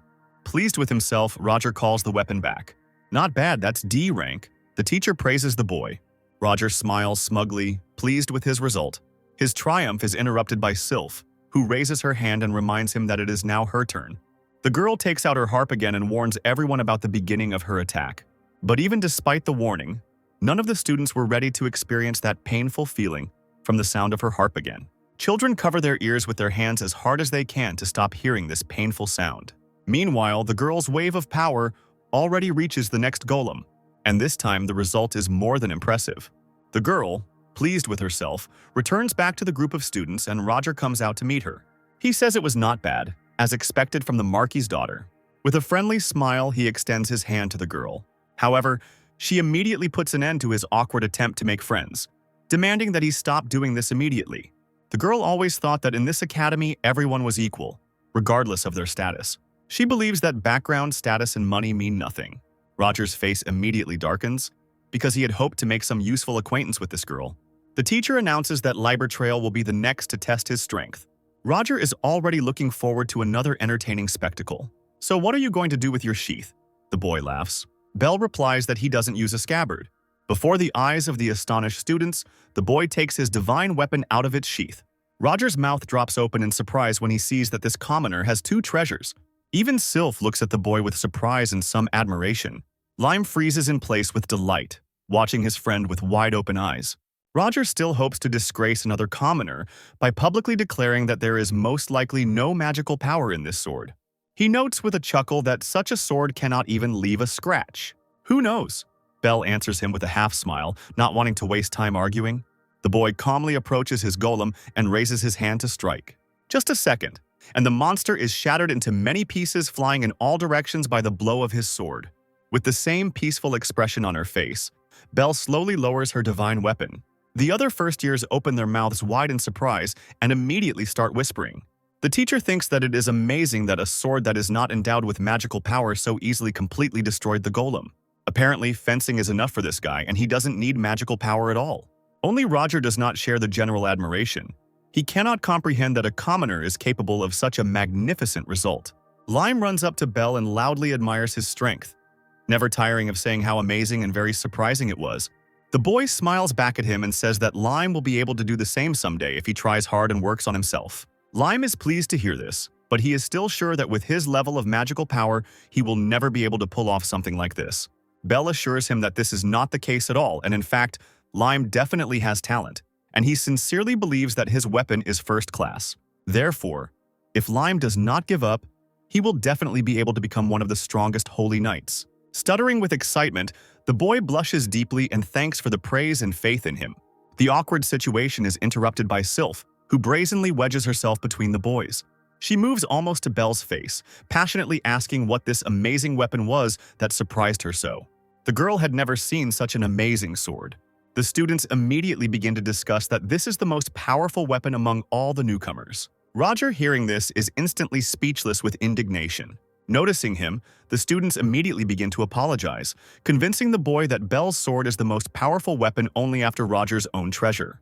Roger grits his teeth and frowns, knowing full well that this is just flattery. The teacher praises the children for the work they have done and announces that today's lesson is over. Tomorrow, according to the plan, there will be a practical test of abilities, for which they will head into the forest, where they will hunt previously released monsters. Therefore, each of them must prepare well. After the lesson, first-year students disperse into small groups and vigorously discuss the past lesson, sharing emotions and impressions. Roger stands to the side and, while no one is watching, says the command, "Come here, Bark." A man wearing dark-rimmed glasses appears nearby, and his gaze seems a little crazy, and his smile evokes at least a feeling of apprehension. Roger reminds that he is here to protect his master, so good success is expected of him tomorrow. "Are you planning to use me in the lesson?" the man asks with a chuckle. Roger asks if this will be a problem, and Bark tells his master that he expected nothing less from him. The boy wants with all his heart for all the commoners and lower aristocrats to fear him, so tomorrow he intends to send this commoner named Libel Slayer to hell. The next day, as planned, the teacher begins testing the practical skills of the newly arrived first-year students. The teacher reminds that monsters were released into the forest today. This means that at the moment there are many monsters of F and E ranks walking around the forest. Therefore, today's task for each student will be to defeat as many of these same monsters as possible. Roger tilts his head, hiding a sinister smile on his lips. The one who kills the most monsters will get extra points, so the teacher encourages each of them to try their best. The man gives the command to begin, and the students gradually disperse in different directions. Sylpha shouts to Belle that the competition has begun, and at the end they will find out who will be the first. She doesn't yet know that the boy doesn't intend to give up first place this time. For the sake of the future, he must show his strength to those around him. Lime catches up with him and asks for permission to go with him, as he still lacks the confidence to fight alone. "Do you think you can't handle it alone?" Belle asks the boy. And then he immediately breaks into a run, shouting at the boy not to fall behind. There are indeed a huge number of monsters in this forest, and each of them looks quite frightening. The monster that appears before the boys has 3 heads, but Belle knocks one of them off with just one blow. Without stopping for a second, the boy continues to attack the monster. It takes very little time before the monster is finally defeated. Belle pulls out another fang as proof that this is already the 15th monster he has defeated. Lime watches him in awe, never ceasing to be amazed at how his new friend is able to destroy an E-rank monster with just one blow. "Do you have time to chat?" Belle asks him in return. Suddenly, another monster appears behind Lime, frightening him with its loud growl. Belle lunges forward, pushing the boy aside, and immediately attacks the monster, striking straight into its wickedly grinning face. There are many more enemies than he initially thought, so he orders his friend to remain vigilant. Embarrassed, Lime only nods fearfully in response. Meanwhile, the rest of the students are fighting quite successfully against many monsters. There are all sorts of low-ranking monsters in this forest today. Lime thinks he needs to try harder. Roger watches the boys from the bushes nearby. He is terribly infuriated by the successes of this commoner, and he cannot wait for the opportunity to put his plan into action. Just the thought that he will soon take revenge warms his soul. This will be the real end for this vile commoner and his equally useless friend. Extending his summoning staff forward, he activates its ability. Bell realizes something strange is starting to happen when a pentagram appears on the grass right in front of him. He looks down tensely. A monster begins to emerge directly from this pentagram. It is a huge fire salamander that emerges from the pentagram, completely engulfed in fire and growling viciously. Bell involuntarily takes a step back, staring at the new monster. The monster lifts its bared mouth upward, showing the sharpness of its teeth. The remaining students, who immediately noticed the monster, scattered in fear to the sides. Only Bell and his new friend remain standing next to the salamander. "It can't be," Lime whispers in amazement. Never before had the boys seen such huge and frightening monsters. Finally, after the initial shock had passed, Lime screamed in fear. The salamander releases a powerful stream of fire straight at him, and if it weren't for Bell, who managed to push the boy aside, there would have been no wet spot left of him. Bell himself remains standing in place, holding his shield forward. In response to Lime's frightened cry, he orders him to run away with the others. Bell can't figure out why there's a B-rank monster in a place like this. Deciding that this is a great opportunity to have some fun, he uses the vanguard of holy swords. Stretching his hand forward, he directs several glowing swords at once straight at the monster. There are many bloody wounds on the monster's body, and the salamander screams loudly in pain. Roger, still watching from the bushes, is very surprised to realize that this commoner can use a shield, and even uses unique skills. So the boy calls Bark to him again. With an obsequious smile, the man awaits new orders. Meanwhile, Bell continues to fight the fire monster. Lime watches this with equal surprise, wondering who his new friend really is. It was extremely surprising to the boy that a first-year student, and a commoner at that, could fight a B-rank monster so successfully. At this moment, Bell sends a multitude of glowing swords at the monster, intending to finally kill it. But, to his surprise, he is not allowed to do this. Each of his attacking swords is hit by a bullet fired by someone and destroyed. Dissatisfied with this development of events, the boy looks around, searching for a new enemy. A man walks confidently out of the forest towards the boys. He advances softly and silently, and his entire appearance screams of considerable strength. Once out in the open, the man recognizes Bell's skills as unique and amazing. The boy immediately asks if the man is the owner of this monster and what his purpose is. With a half-mad grin on his lips, the man replies that his target is him. Immediately, the salamander, on the command of its master, produces a new portion of fire. The stranger takes aim and fires ice bullets directly into this stream. Two completely opposite forces collide with each other. Bell immediately realizes that this man wants to blind him with water vapor. So he immediately uses his shield skill, creating powerful gusts of wind around his body and driving away the steam. "Slow!" Bark grins, taking aim again. He uses Water Disaster Prison, which causes many strange air bubbles to appear around him. Each of them holds Bell's sword within them, thus preventing the boy from using them. Bark adjusts his glasses on the bridge of his nose, quite pleased with himself. Bell understands that this man has a rank of at least B. All his swords are sealed, and the salamander is still standing nearby, already preparing to attack again. The monster, obeying its master, once again creates a powerful stream of fire. And again, Bark takes out his weapon, takes aim, and pulls the trigger. Bell grips his shield tighter, using it to protect himself from the attack. He is not sure that he can win this fight. His opponents now are a Holy Knight and a B-rank monster at the same time, and dodging two attacks at once is quite difficult. Lime watches his friend in panic, trying to figure out how to help him. Looking around, he notices Roger, who is standing nearby, no longer hiding at all. Lime's mouth drops open in surprise as he realizes what's happening. In Roger's hands is the Lindgrease family's secret treasure, which apparently has the ability to summon. With a scream, Lime rushes towards his classmate. Roger turns around in surprise, realizing too late that he has been discovered. "Is this your familiar?" Lime asks the boy. And then he immediately demands that this massacre be stopped, because his friend is in great danger and may even die. Instead of answering, Roger hits the boy in the stomach with the other side of his staff. "Get some sleep for now," he says to Lime, who is lying on the grass. The boy tries to get up, mentally scolding himself for not being able to help his friend at such a moment. He remembers his father, who mercilessly tortured him in an attempt to achieve the manifestation of magical powers. "My son can't even release his magic power, how pathetic," his father told him then.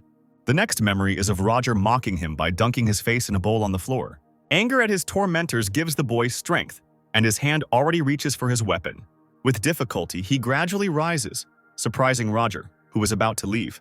Lime remembers Belle's words about how he has talent, and he just needs to keep fighting and not let himself give up. It was the first time anyone had said such words to him. So Lime will do everything in his power to prevent his friend from dying today. Roger asks with interest what he is going to do. "You're trash." He humiliates the boy again. Lime suddenly tells him firmly to shut up. This time he will determine his own worth.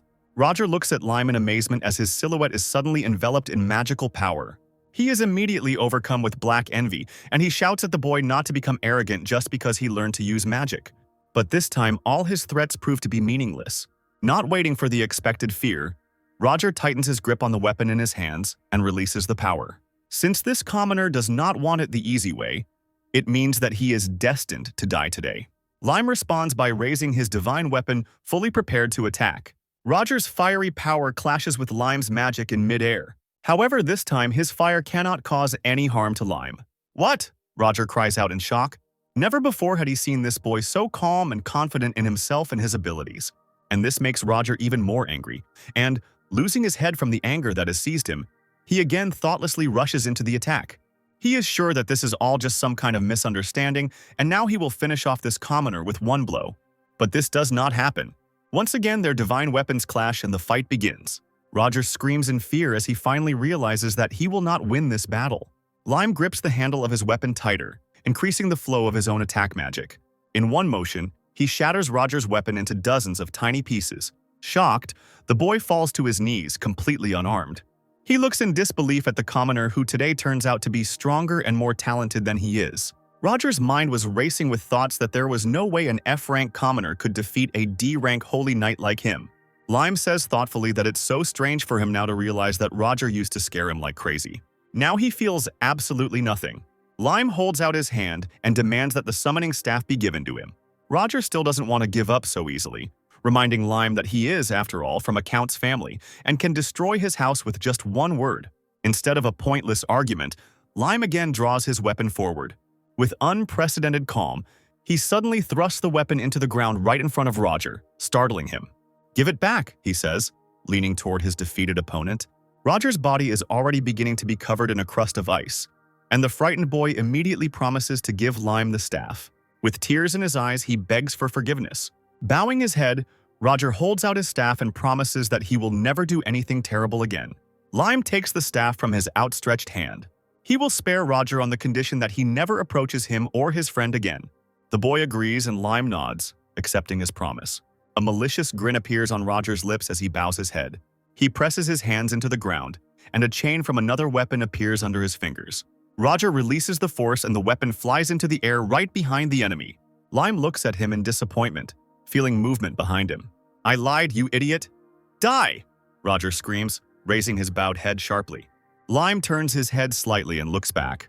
With a slight movement, he erects a small ice wall behind himself, into which the fire weapon crashes, failing to reach its target. Roger's mouth drops open in shock, beads of sweat starting to run down his face from the strain. Lime throws the summoning staff to the ground, not intending to talk to this deceiver anymore. He swings his weapon down on Roger's staff, shattering it into pieces. Without further ado, he begins to cover Roger's legs with an icy crust with his magic, gradually rising higher. Finally, the guy realizes that this is the end, and now his life is in danger. So Roger, in a panic, yells at the salamander to stop. Bark watches in bewilderment as the fire salamander slowly disappears. "Mr. Roger," the man cries out, turning towards his master. His gaze immediately appears to be filled with a picture of Roger kneeling, and Lime confidently pointing his divine weapon at him. Bark curses foully, immediately pointing his gun at the commoner who is in his way and taking aim. But just as the man is about to shoot, Belle immediately attacks him with a wave of her power, almost knocking him off his feet.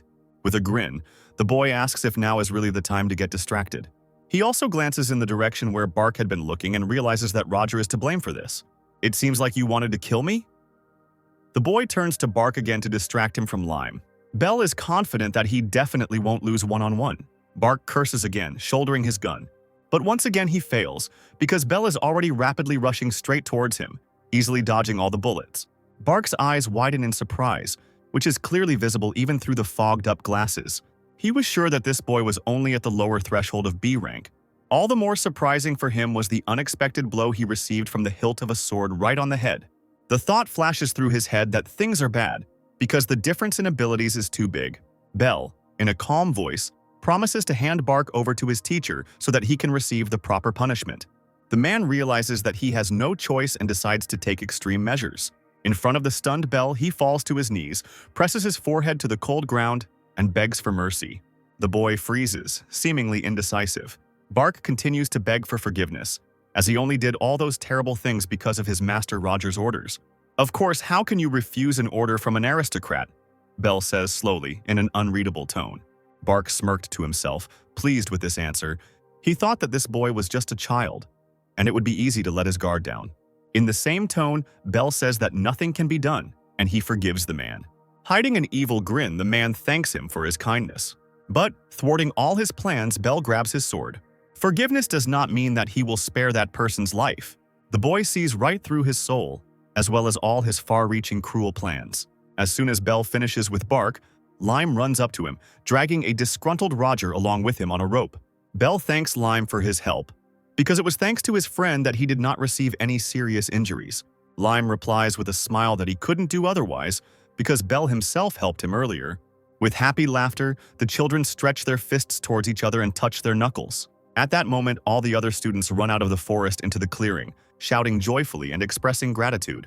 They watch the fight from a hiding place nearby and now cannot find words to admire their classmate.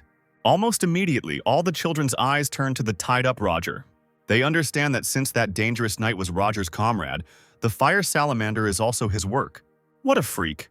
The children can't contain their raging emotions, and they immediately rush to praise Lime, who is embarrassed by such attention and who himself still does not fully believe that he was able to cope with Roger. "You are so strong."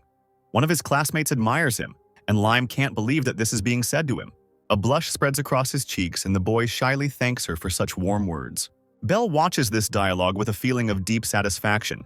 He is not at all surprised by Lime's achievement, because this is exactly the kind of behavior he expected from the Knight of Vengeance. Silpha is also watching the guys a little further away from the others. She settled comfortably on one of the strong branches of the nearest tree. The girl smiles slyly, because now she knows exactly what kind of weapon her new classmate Lieber has. Finally, the children return back to the academy. The teachers have already dealt with Roger, and now everyone can breathe a sigh of relief and feel safe. Bell and Lime walk next to each other, talking about what happened. But Silpha suddenly stands in their way. She blocks their way and loudly calls out for Bell. Both boys are surprised by this attention and a little tense. "Is this Avalon?" Sylph suddenly asks. Apparently, she guessed that Avalon was Bell's sacred weapon. The boy's eyes widen, and a small drop of sweat begins to run down his temple. He is amazed that this girl knows about the existence of the sacred treasure of the heroes of the past. Only Lime looks from Sylph to Bell and back in surprise. From the look on Bella's face, the girl immediately understands that she is completely right. "So what?" Bell answers a little aggressively, not knowing what to expect from this girl. What if she's up to something bad? Bell watches the girl's every move carefully, instantly tensing up. Sylph folds her hands in a prayer gesture, causing him to let out a surprised breath. The girl bows deeply, begging Bell to show her Avalon. He certainly didn't expect this, and the shock is clearly visible on his face. Sylpha continues to beg her classmate, because she always dreamed of seeing the scabbard of a real hero with her own eyes. Bell decides that nothing bad will happen if he grants her wish, and carefully takes out Avalon. With a cry of delight, the girl immediately grabs the scabbard with both hands. Bell still asks how Sylph knew about this scabbard, and the girl explains that in her mother's family, there is a legend about a hero who fights with the most ordinary scabbard. The boy decides that most likely someone from the previous generation was related to Sylph's ancestors. Lime finally begins to understand that his friend's treasure is very special. Sylpha continues to admire Avalon, and as a token of gratitude offers to treat the boys to something tasty right now. There is a very good cafe in the city that serves amazing food. Bell doubts, but Lime immediately comes to life and joins Sylpha's persuasion. Deciding that this is a good opportunity to see the city, the boy nevertheless agrees, asking permission to take one more person with him. Bell is invited, and Sarah too, and together the guys head into the city. The boy's happy sister blissfully closes her eyes, enjoying the wonderful taste of the dessert served to her. Bell laughs heartily at this, no less happy that he was able to please his precious sister. Sylph affectionately pats the girl on the cheek, admiring her pretty face. Bell takes a small sip of tea, not taking her satisfied gaze off the laughing girls.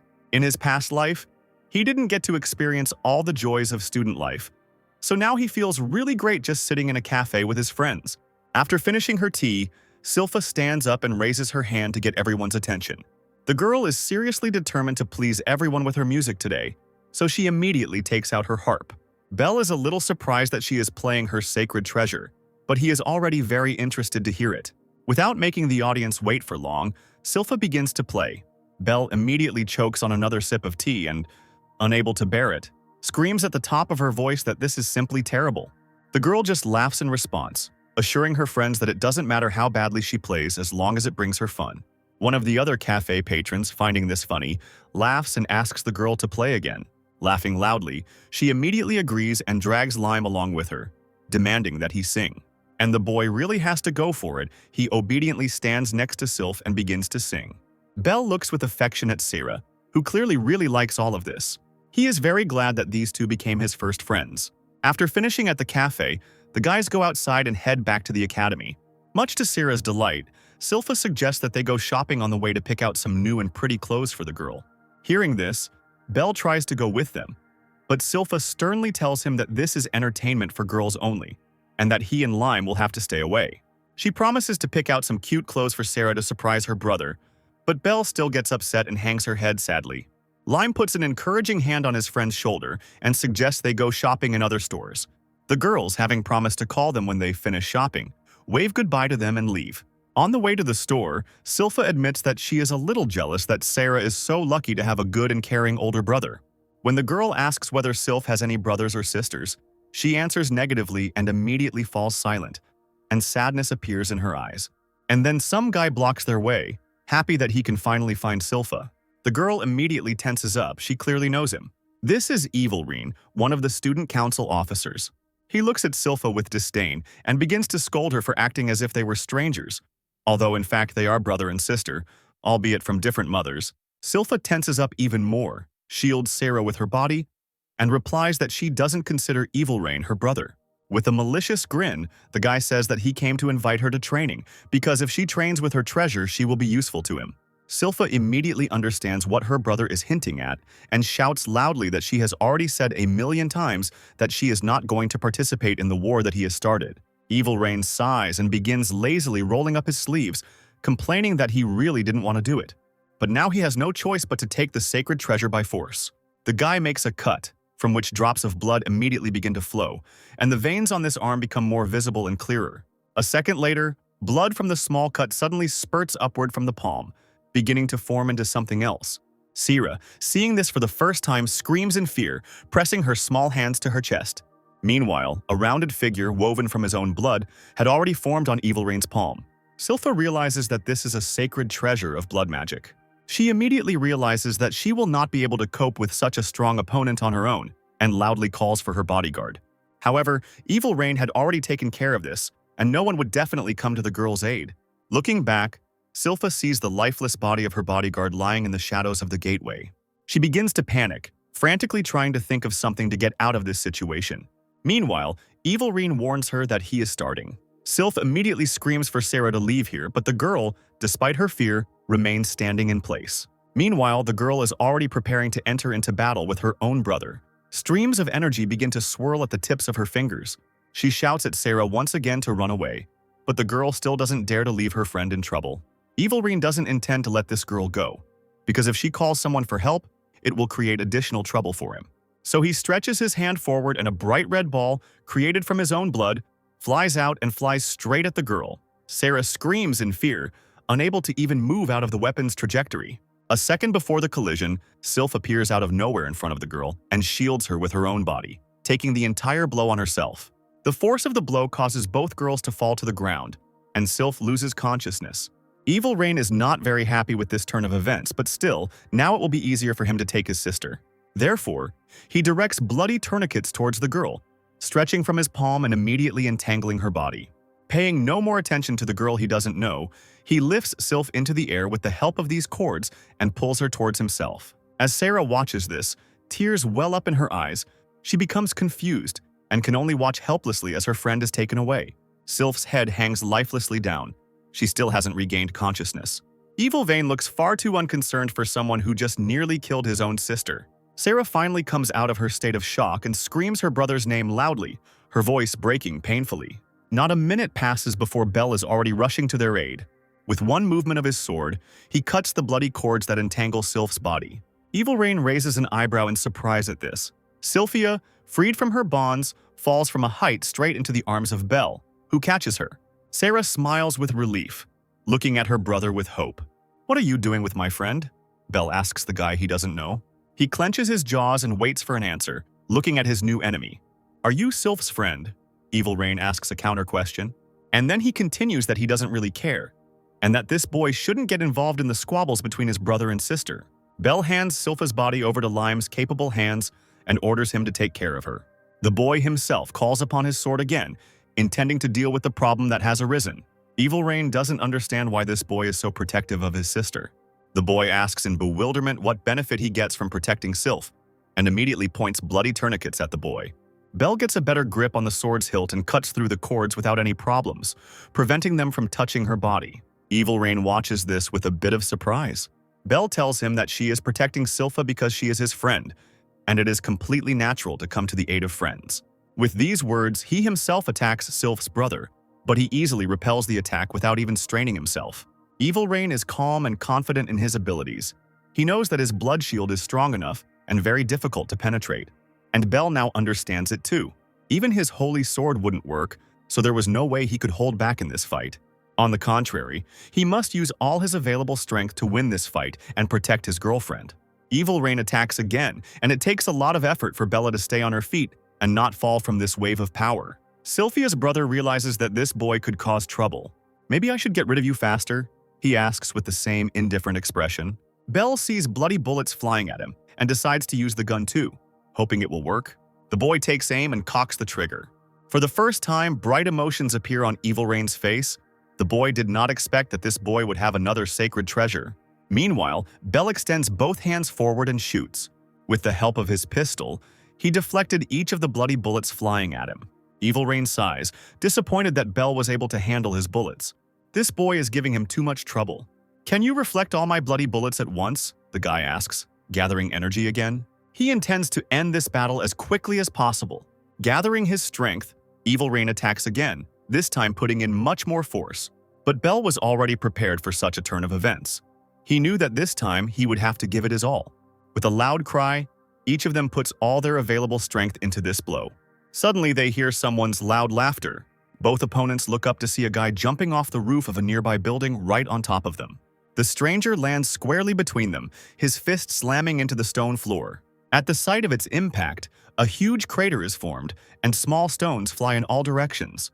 With a smile from ear to ear, the guy asks if he can join in the general fun. Bell remembers seeing this guy on the student council. Judging by the way Evil Rain addressed this guy, his name is Zior, and they definitely know each other. Zior comes closer, noticing that Evil Rain is using too much magic power against the child. A small girl lands next to Zior, immediately starting to make fun of Evil Rain's failed attack with a giggle. "What a nightmare," she laughs. Gritting her teeth in anger, Evil Rain begins to gather magical power around herself again. Zior laughs that there is nothing wrong with using all of your magical power at once during a battle. "Let me enjoy the battle too," he continues, beginning his transformation. It takes no more than a few seconds before the transformation is complete, and Zior appears right in front of Bell in his full battle form. Bell thinks that this guy is just huge, and if he also came for Sylpha, then nothing good will come of it. The girl takes out and opens a fairly thick tome, from which the descendants of magic immediately spread in all directions. She calls Zior a gorilla with brawn instead of brains, and reminds him that they are here for work. And at the same time as she says this, a thick iron chain flies out of the dark portal that appeared thanks to the book. At the girl's command, the chain wraps around Zior's entire body. She repeats to the guy once again that they did not come here to fight. Bell thinks with horror that this girl's power is also incredibly enormous. Zior laughs in response to the girl's indignation and easily breaks the chain right on himself. He changes into his normal form and tells Evil Rain that there is a job for him from the student council. In a month, he will have to go on an expedition to Liam Forest with Albert. Evil Rain sighs again that this is all too much trouble.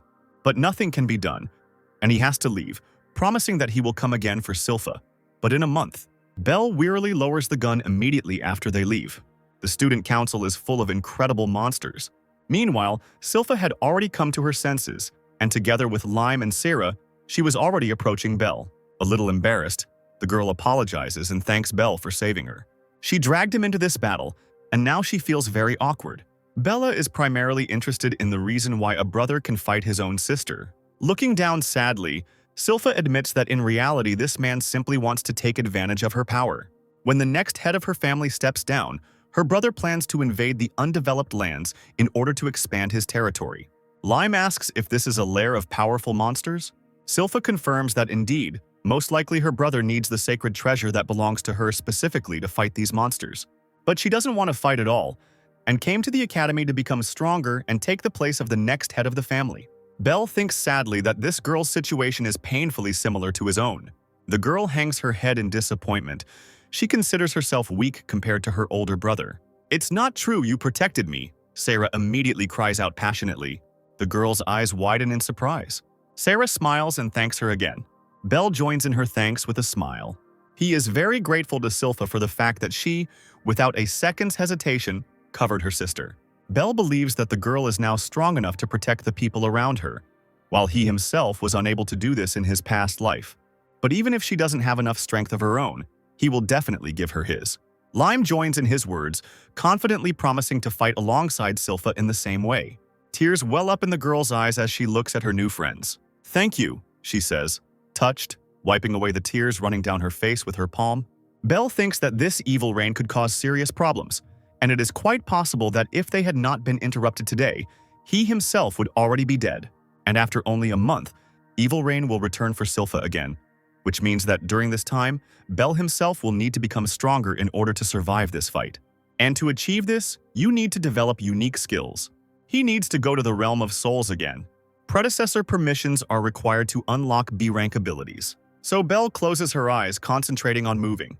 He needs to get into that space again while Sarah is sleeping and can't see anything. "Long time no see, Sixth?" Raven will be smiling at him again very soon. Belle smiles back at him, greeting all of his predecessors. He starts to talk about the reason for his appearance, but Raven immediately interrupts him with a wave of his hand. The man, like all the other heirs, saw Belle's last fight, so he knows that the boy came here to get permission to reveal his unique skills. Not far from them, Rajias and Charlotte are quietly talking, discussing that battle. Evil Rain's sacred weapon caused a lot of trouble, turning into a bloody shield and then a spear. It could change shape in much the same way as Avalon's scabbard, but Raven is sure that if he wanted to, he wouldn't even leave ashes of that guy. Belle thinks so too, which is why he wants to ask Raven for permission to unlock the unique B-rank ability. But Raven only laughs loudly in response to this request. Belle tries to ask him again, but the man interrupts the boy with a snap of his fingers to his forehead. Belle screams indignantly from the painful and very offensive click. Charlotte immediately stands up for the boy, demanding that Raven stop being so mean. The man tries to justify himself by reminding everyone that this unique ability consumes a lot of magical power due to its flames. And with the current amount of Belle's magic power, even if he activated it, he would quickly use it all up. Therefore, Raven proposes a condition that the boy will be given permission to activate the ability as soon as he can shoot 300 fire bullets a day from this pistol. The boy, perplexed, asks again about the required number of bullets. He is outraged to the depths of his soul because 300 bullets is an unrealistically large number, and at the moment his limit is only 100. However, Raven does not want to hear any objections. He has set his condition and will not agree to anything else. So he tells the boy once again to come back here only when he has fulfilled his demand and snaps his fingers sharply. Belle opens her eyes already back in her room. The boy's indignation knew no bounds. 300 shots a day for the remaining month before the rematch is an increase in the reserve of magical power exactly threefold. He's not sure that's even possible. Meanwhile, in the realm of souls, his mentor is also dissatisfied with Raywan's actions. He believes that this condition is too unattainable. And even Charlotte is sure that it is impossible to triple magical power in just a month. However, Raven is unwavering in his decision and asks everyone else to simply watch the boy, because if he cannot fulfill the conditions, he will not be able to fail to win. The very next day, Belle begins training. Tirelessly, he crushes one orc after another, improving and increasing his strength. When another orc is defeated, the boy takes a short break. He exhales tiredly, wiping the sweat from his forehead. Now his only way to increase his magical power is to defeat monsters. so he intends to hunt down anyone he can find. Lime and Silpha watch him battle the orcs with admiration. The boy asks again if his friends are sure that they should go into this forest with him, to which Silpha replies that she too needs to train as much as possible in order to defeat that damn brother. And Lime also wants to become stronger, so the two of them run after Belle deep into the forest. Belle is proud of her friends. After some time, the boy stops, wearily lowering his gun. He knew that he would not be able to kill more than 100 monsters. Hunting orcs has increased his overall magic power a little, but he's still not sure he can increase his shot count to 300 this month. Belle realizes that this level of growth is not enough for him. Suddenly, the boy hears a loud growl somewhere above. From this roar, he immediately understands that this is not an ordinary orc. This means his friends are in danger right now. The boy jumps up and runs in the direction where he heard the growl. However, to his surprise, when he reaches there, he sees the orc already dead. And next to the monster's body, his friends are jumping happily. They clap their palms to celebrate their victory. Only after this do they notice Belle running up. The boy asks in disbelief if they really were able to defeat this monster themselves. Silpha, with a happy smile, replies that this is how it was. Belle thinks to himself that it was a blood orc, a C-rank monster that is the highest species of orc. Lime says that they wouldn't have been able to win the usual way, so they had to adapt. He surrounded the orc with ice using his spear. Meanwhile, Sylph used a sonic attack from her harp, which was amplified as it reflected off the ice. "Isn't it great?" Silpha asks enthusiastically. The girl is sure that they are just a great team. Belle realizes that the two have learned to use the combination. And thanks to this, a new idea also comes to him. Apparently, he came up with a way to fulfill Raven's demand. Just in time, several more blood orcs approach them, which is extremely surprising for this place. Lime and Silpha immediately freeze tensely, realizing that they are already too exhausted for such a fight. Belle tells them not to worry. After all, he himself can still, and most importantly, wants to fight. A few minutes later, a large pile of dead orc bodies rises in front of the boys. Sylph and Lime never cease to be amazed at their friend's strength, but they cannot understand where he was rushing to in such a hurry. Meanwhile, Belle himself had already been transported to the Kingdom of Souls. Raven doesn't understand why the boy came again so quickly, because he definitely doesn't intend to change his conditions. Belle replies that there is no need for this, since he has already fulfilled the requirement. Raven asks again in surprise. Charlotte also can't believe that anyone could complete such a complex task in just one day. Want to check? Belle immediately suggests. Raven replies that he will test it in a real fight right now. He wants to see if the sixth heir can fire 300 shots during a real fight. Or are you afraid of losing? He asks the confused boy with a chuckle. But Belle immediately pulls herself together and agrees to fight. They stand opposite each other, and Ragius becomes their second. The man looks at his opponents carefully, starting the countdown. A condescending smile plays across Raven's face. Belle, in contrast, feels quite tense. Let's start. Finally, Ragius shouts loudly. Belle immediately raises his pistol and takes aim. But Raven gets there first. The first bullet hits Belle in the chest, knocking the air out of his lungs. The man laughs at his opponent's slowness.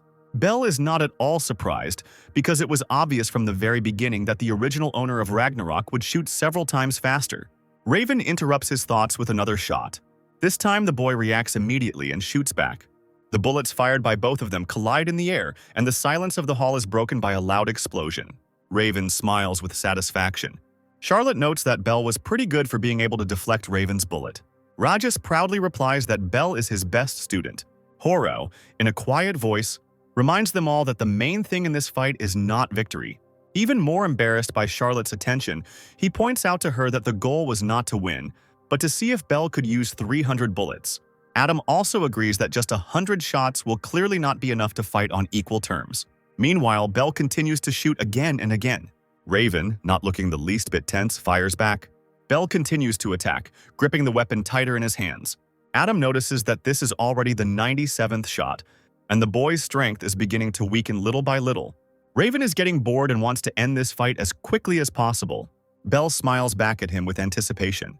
Extending his other hand, the boy summons the shield of Achilles. Without putting away his pistol, he covers himself with a shield.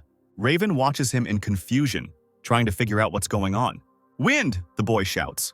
And Ragnarok is enveloped in the green glow of Achilles' power. Raven still doesn't understand why Belle wrapped his gun in the wind. He thinks it's completely useless. But in reality, things are different. And very soon he realizes this. Seeing how the bullet fired by Bell easily shatters his own, the man cries out in surprise. Adam had already realized that with the combination of sacred treasures, Bell could shoot flames even with little magical power. Raven isn't going to give up that easily. Rajesh is no less surprised because the idea of using a weapon in such a way never occurred to him. Only Charlotte laughs merrily, rejoicing at Raven's failures. The man snaps back indignantly, and his face no longer looks so pleased and self-confident. He decides to ask why the sixth heir didn't use this combination from the beginning. Bell, with a triumphant smile, replies that this is payback for all the jokes he put up with. Raven laughs again, realizing that the boy was only hiding this because he wanted to surpass him. With renewed vigor, the opponents begin to exchange bullets. Rajesh is truly proud of his best student. Raven is becoming more and more excited. Now he is not so bored in this fight. Horo notices that the man's magical power is slowly starting to diminish. Bell screams, breaking her voice, trying to further intensify her attacks. Raven dodges his bullets, but it's becoming increasingly difficult for him. Bell is determined to finish this fight with a victory. But Raven is not as simple as it might seem, looking at his constant mockery and jokes. He doesn't let the boy get to him and suddenly disappears right into the fire. Bell immediately tenses up. He didn't even think that a man was capable of such a thing. He nervously turns around, trying to figure out where he can expect an attack from now. But he still doesn't have time to react in time and gets a fiery bullet right in the back. Bell looks around again, trying to make out the silhouette of the enemy in the fire. Raven laughs good-naturedly at his attempts. And then again, the boy is hit by another bullet and he screams in pain. It seems as if Raven is everywhere at once. In order not to lose right now, Bell decides to use his trump card. Wind! Howl! He screams at the top of his lungs. Gusts of wind begin to swirl around the boy, dispersing the fiery circle. Now Bell has a good view of where exactly his opponent is, so he wraps the wind of Ragnarok again and shoots. But suddenly the air flowing around the barrel of the gun suddenly stops. Bell watches in shock as his magical power dissipates. Charlotte screams indignantly, not understanding where all the magic went. Meanwhile, Raven and Bell start shooting again. At some point, the man realizes that he has run out of ammunition, so the boy's next attack makes him fall to his knees. The man coughs and puts his hand to his chest, admitting defeat. Bell breathes heavily, still clutching her gun tightly. Adam sums up, he counted 301 shots in this battle. The boy immediately relaxes and falls backwards onto the floor, exhausted. I barely won, he says, amazed. Raven laughs and walks up to him to compliment him. He offers the boy his hand to help him up. With a happy smile, Bell grabs the outstretched hand. Raven says that he will now allow him to use a unique ability. Bell gets up from the floor tiredly, still holding onto Raven's hand. Thank you very much, he immediately says to the man. His gun is instantly enveloped in the fiery power of his unique skill. Now Bell is confident that he can defeat Evil Rain. Raven agrees because if Bell could defeat him, then some Evil Rain certainly won't be a problem. They bump fists as a sign of future victory. The next few days pass unnoticed. Bell continues her training, fighting not only orcs but also other monsters. Even though he has received a unique ability, he still needs to increase his strength and improve his fighting skills. Now the boy is confident in himself and his abilities again. Without much effort, he defeats the Griffin. Silpha watches this with admiration, desperately envious of the unique ability her friend has received. She asks for advice on how she can also gain such an ability, and Bell replies that the only way to increase magical power is to constantly defeat monsters. He offers to teach the upset girl a special training to increase her magical power, and she enthusiastically agrees. This is a method Bell learned from his master, and he now intends to teach both Sylph and Lime. He explains to the children what position they need to sit in and shows them exactly what position their hands should be in. This is the pose that allows magic to circulate most easily, and it is necessary to devote at least 1 hour to this training every day. In addition to increasing magical power, such meditations will help hone the sense of magic in battle. Silpha and Lime listen to his every word, diligently trying to repeat what he showed. Bell explains that the effect of this exercise will not be immediate. However, if you continue to do this, your strength will grow much faster. Watching her friends, Bell notices that their magical power has definitely increased. But since their power is developing abnormally quickly, he decides not to tell them anything. And he himself cannot give in to them in this regard, so he will train even harder. This will also help you prepare for the tricks. Another 5 days of training pass, and the number of monsters killed by the guys increases rapidly. Another 10 days pass, and they still do not slow down the pace of their training. From monsters, the guys move on to training fights with each other. Another 20 days of diligent training, fighting, and meditation pass. And finally, exactly 30 days later, Evil Rain approaches them again, and this time, he is not alone. Behind the guy, there is a man hiding his face behind his hair and hood. Belle immediately goes out to meet his opponent. Sylph presses her lips tightly together, looking at her brother with hatred. "Guido, bring Sylpha." Evil Rain gives the order to the man who came with him. The man nods obediently and heads towards the girl. Sylph screams indignantly that she will never obey and takes out her harp. Without wasting any time, she immediately touches the thin strings with her fingers. A powerful wave of her sonic attack is directed straight at Guido, who is walking towards her. Lime joins the girl, rushing straight at the enemy. His spear collides with his opponent's weapon with a loud screeching sound. "We won't give you Sylph," the boy screams loudly. Belle stands opposite Evil Rain at this time and offers to resolve everything here and now. But before that, the boy decides to ask what Evil Rain is trying to achieve and why he needs to use Sylpha in this war. The guy replies that everything is quite simple, and the thing is that his sister's sacred treasure is special, and it was passed down through her mother's line. The special feature of this weapon is the ability to manipulate human consciousness using sound. With it, you can easily turn all people into weapons to easily start a war. Belle clenches her fists, asking if Evil Rain really thinks Sylpha would agree to something like that. The guy replies that even if she doesn't agree, he's just using her to make his job easier. For him, his own sister is just a tool to achieve his goal. Now Bella understands everything for sure. He can't even call this unpleasant man Sylpha's brother. Evil Rain tells the boy that even if he is angry, he still won't be able to defeat him with this gun. However, Belle is sure of the opposite. Evil Rain only raises an eyebrow questioningly at the boy's self-confidence. Belle's finger is already on the course of his pistol, ready to open fire at any moment. Immediately after that, he activates a unique ability. A bright red heart can be seen in the middle of the wall of released fire. Belle released the magical power of fire directly into his heart, and now he can control it with his whole body. This skill is called Heartbeat of the Fiery Soul, and it even dyes the boy's hair fiery red. Evil Rain watches with a little curiosity as the unique ability is released. Suddenly, fiery wings begin to sprout from Belle's body. Finally, the process is completed and the boy rises to his feet. His body is raging with unreleased energy and he happily rushes at his enemy. Fiery wings flutter beautifully behind his back as he flies. Evil Rain calmly remains standing in place and again launches multiple fire bullets at the boy. But this time the bullets do not cause any harm to the boy. He knows it's no use. With great surprise, Evil Rain realizes that this boy has just evaporated his blood into his own creation. "Burn!" Belle shouts as he begins his attack. He rushes forward, even as his fist turns golden from the force it receives. Evil Rain holds up a bloody shield in front of her, confident that this child will never be able to penetrate it. But to his great surprise, the shield immediately begins to crack. A few more seconds and the bloody shield shatters into hundreds of small fragments. Belle's fist connects with Evil Rain's face, hitting him square in the middle. The force of this blow sends the guy flying back several meters.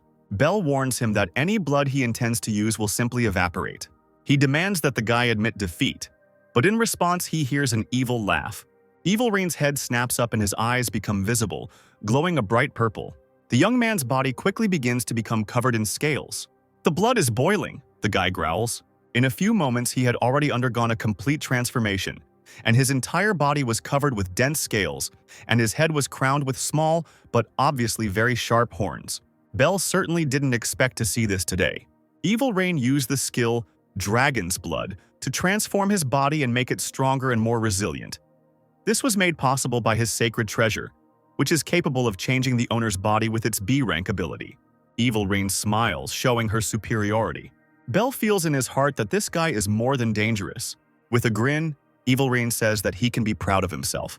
The young man's inhuman hand shoots up, revealing sharp claws for all to see. "My dragon blood boils in battle with you," the young man roars, rushing into the attack. Belle watches his every move with intense intensity. In a split second, Evil Rain is next to him and they immediately clash in open confrontation. The boy realizes that this man is too fast. Evil Rain was extremely surprised because he was sure that he would hit this boy with one blow. "Let's end it here!" Belle shouts loudly, releasing fire. But his opponent is not going to give up so easily. The entire space around them is filled with the sounds of a desperate battle. "Explode!" Belle shouts, sending another pillar of fire at her opponent. A fiery vortex covers Evil Rain, hiding him from prying eyes. Gradually, the fire calms down and the smoke begins to dissipate. Despite Belle's best hopes, Evil Rhine, unharmed, breaks free from the fiery stream and soars into the air. "You can't take me with this fire," he says proudly.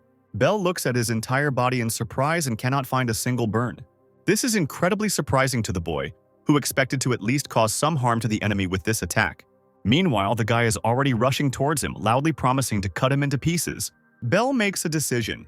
Since his fire doesn't work, he'll have to use his fists. Bell and Evil Rain fly towards each other, intending to engage in close combat. Evil Rain swings back to deliver a sharp blow. Bell keeps up with him, trying to attack again and again. The bright streams of their power collide, but they do not cause any noticeable harm to each other. When Bell's next attack fails, Evil Rain sneers. The boy just can't understand why none of his attacks hit their target. Without ceasing to defend herself from the enemy's attacks, Evil Rain suddenly throws her tail forward to strike them. Bell, who was unable to prevent the attack, flies to the side. Evil Rain begins to form a new cloud of energy on her palm. Bell, in mid-flight, panics and gathers her own strength to defend herself. Two streams of their magical energies collide with each other. None of them are ready to lose today. A powerful explosion deafens the entire area. Bell stands on the ground, squinting from the dust settling down, searching for the enemy with his gaze. "What a stubborn insect you are!" Evil Rain begins to get nervous. His eyes begin to glow even brighter. His skin quickly darkens, and several balls filled with energy appear around his hands. Bell curses quietly, summoning fire again. The fight continues, and neither of them wants to give in. Meanwhile, on the ground, Silpha and Lime prepare to fight Guido. Lime feels that the guy in front of them is strong and experienced. Silpha also understands that this person is most likely a B rank. This significantly reduces their chances of winning. Guido watches the children with an unreadable expression on his face. Lime finally makes a decision and rushes into attack, but he doesn't reach the guy himself. Stopping nearby, the boy lowers his weapon to the ground and is enveloped in a glow. Guido still watches this in bewilderment. Ice walls instantly appear around the guy on all sides. "Come on!" Lime shouts, turning sharply to Sylph. The girl immediately jumps up. She adjusts her grip on the harp and begins to play her melody. This is the same combination technique with which they defeated the bloody orc in the forest. Silpha hopes the technique will work. Guido raises his head to take a closer look at the harp. He is sure that it is pointless and the children will not be able to defeat him. He strikes the tip of his weapon onto the ground with a loud thud. Obeying his power, a dark purple portal opens before the man. And right into this portal it sucks in all the attacking force created by Sylph's harp. Lime realizes that their attack was easily repelled. The girl is no less tense than he is, and her face shows clear fear. Again, Guido strikes the ground with his staff. "Get lost!" he shouts loudly, making a certain gesture with his fingers. A purple-black portal opens again right in front of Sylph. The girl is pulled close to the portal, and suddenly Silpha is attacked from it by her own power. Guido explains that his ability allows him to absorb and release magical attacks. Sylph can't believe that this actually happened. Guido apologizes for having to strike, but the master wants her to go with them. "I won't allow it," Lime shouts, grabbing his weapon. Guido calmly tells the boy that he cannot stop Silpha from being taken away. Lime desperately rushes into the attack, knowing in advance that it will be useless. Without straining at all, Guido delivers just one small blow to push the boy aside. This child is too weak for him. Sylph raises herself up on her elbows, trying to stand up. She has to help her friend, but she doesn't have the strength to get up. She watches helplessly as Guido mercilessly beats Lime with his staff. She regrets again that she is not strong enough to save her friend, who is now being beaten because of her. The girl remembers Belle's words about meditation, which can also be used as training to hone one's magical abilities. A friend claimed that during a fight it would be easier to demonstrate one's strength. One just needed to calm down. The girl grabs the flow of magical power to grow this power inside her body. Now she feels much stronger. She will definitely save Lime. And this is very timely because Guido is just about to finish off the annoying child. The girl's slender fingers carefully touch the strings of the harp. Lime freezes, listening. He feels a surge of strength and his eyes open wide. Guido doesn't understand what's happening. Sylph's fingers reach out to the sacred treasure. Lime hears nothing but the melody that this girl creates. This music is beautiful and not at all like what she was playing in the cafe back then. This time the melody gives strength and relieves fatigue. Determination lights up in Lime's wide eyes. With renewed strength, he begins to resist the man attacking him. With a powerful jerk, he pushes the opponent to the side, freeing himself from his pressure. Guido is furious. He can't understand where this boy suddenly got such strength from. "Freeze!" Lime shouts and his weapon starts to glow. He touches the ground with his teeth and immediately, a crust of ice begins to spread across its surface. She moves swiftly towards Guido, who instantly tenses up. The man opens another portal again, trying to absorb this energy too. But this time there is too much magical power and he fails to do it. And above, the battle between Belle and Evil Rain continues. The boy's strength is already leaving him, but he looks down and sees the rapidly spreading lime ice. This cheers him up, and the boy thinks that now all that remains is to deal with Evil Rain. All or nothing, Belle decides, and is going to use his secret technique. Evil Rain knows that the boy is still hiding his true power level, and it irritates him. "I will give you despair," he grins. Evil Rain slowly flaps her leathery wings, continuing to hang in the air and gather strength. Bella is supported by fiery wings behind his back. The boy waits for the right moment. A purple haze covers Evil Rain's eyes and a muffled growl escapes his mouth. The guy clenches his fists, digging his sharp claws into his own palms, and quickly gathers as much strength as possible for the most powerful, decisive blow. Belle waits tensely, watching every move of his opponent so as not to miss the necessary moment. The boy also gathers the fire around himself, giving it the shape of a ball and holding it tightly with both hands at once. He thinks that if he can withstand Evil Rain's blow, he will still have a chance to win. The man, meanwhile, finishes concentrating his power, and his body grows even larger from the power bursting out from within him. "Take that," he growls, opening his fanged mouth wide, from which energy immediately begins to gushes. Belle sees with horror that this power is much greater than he thought. "It can't be," the boy thinks, frantically starting to think.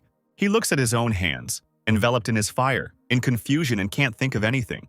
The boy throws his hand forward, directing a stream of power towards Evil Rain's approaching attack. But his power seems ridiculously small compared to the amount of energy his opponent has. Evil Rain screams louder and louder, constantly spewing out more and more power. Two streams of magical energy finally collide. Belle screams in horror, trying to fight with all her might. Finally, Evil Rain's flow of power runs dry. The man looks down with satisfaction at the huge cloud of gradually falling smoke that was formed after the explosion of their two energies. He is sure that even though the fight dragged on for such a long time, now it is definitely over, and the annoying boy will definitely not bother him. "We're not done yet." Suddenly he hears a soft whisper right next to his ear, behind his back, and a stranger's hand grabs his throat. Evil Rain realizes that he has let his guard down unacceptably. He asks how Belle managed to survive, to which the boy replies with a smile that it was easy to dodge his magical breath. He simply created his own fire clone and went behind his opponent. Evil Rain is unpleasantly surprised by the boy's possession of such incredible techniques. However, even despite this, the boy's strength has obviously already run out. And even though he's currently behind him and holding him tightly by the throat, no attack from this boy will work anyway. Contrary to Evil Rain's belief, Belle is able to use the results of her training through meditation. All these hours were not in vain, and the boy feels how magical power flows softly inside his body. Evil Rain feels it now too, but she can't believe it. Even if this boy's normal attack didn't work, he would be able to put all his inner strength into one blow and kill him. Evil Rain knows something is wrong when streams of another color appear among the boy's fiery power. Belle is about to use his secret move. He strikes with a flaming fist, and Evil Rain can't handle it. The guy screams in pain and hisses angrily, feeling new unpleasant sensations throughout his body. He is shocked to see the cracks in his dragon scales growing rapidly. How could I lose to this brat? The boy thinks in horror, losing consciousness from the pain as the scales begin to fall off his body in large chunks. A few minutes later, Evil Rain comes to his senses standing on the ground, his body covered in an icy crust created by lime. Next to him stands the defeated Guido, his head down in disappointment. Evil Rain came to his senses fairly quickly, in Belle's opinion. In a tone of complete indifference, the man says that they can do whatever they want with him, because the loser is the winner's personal property. Sylph thoughtfully touches her harp with her fingers. She wants to tell her brother just one thing. She will never start a war or do what he orders her to do. Evil Rain hangs her head even lower, dejected. "As you wish," he answers melancholically a second later. Lime and Sylpha exchange glances, coming to a mutual decision. The sacred treasure of Lime is slowly disappearing. Now the ice on the bodies of both the defeated begins to melt rapidly. "Don't come to me again," commands Sylph's brother. Hunched over, Evil Rain calls out to Guido, and together they leave the forest. The children stand next to each other, still watching them tensely to make sure the men are definitely leaving. As soon as they disappear from sight, Sylph falls exhausted onto the grass. Lime once again admires his friend, who this time defeated an entire member of the student council. Sylph rises from the ground again and calls their names. She smiles warmly at the boys, thanking them again, and promises to be sure to repay them in kind when the time comes.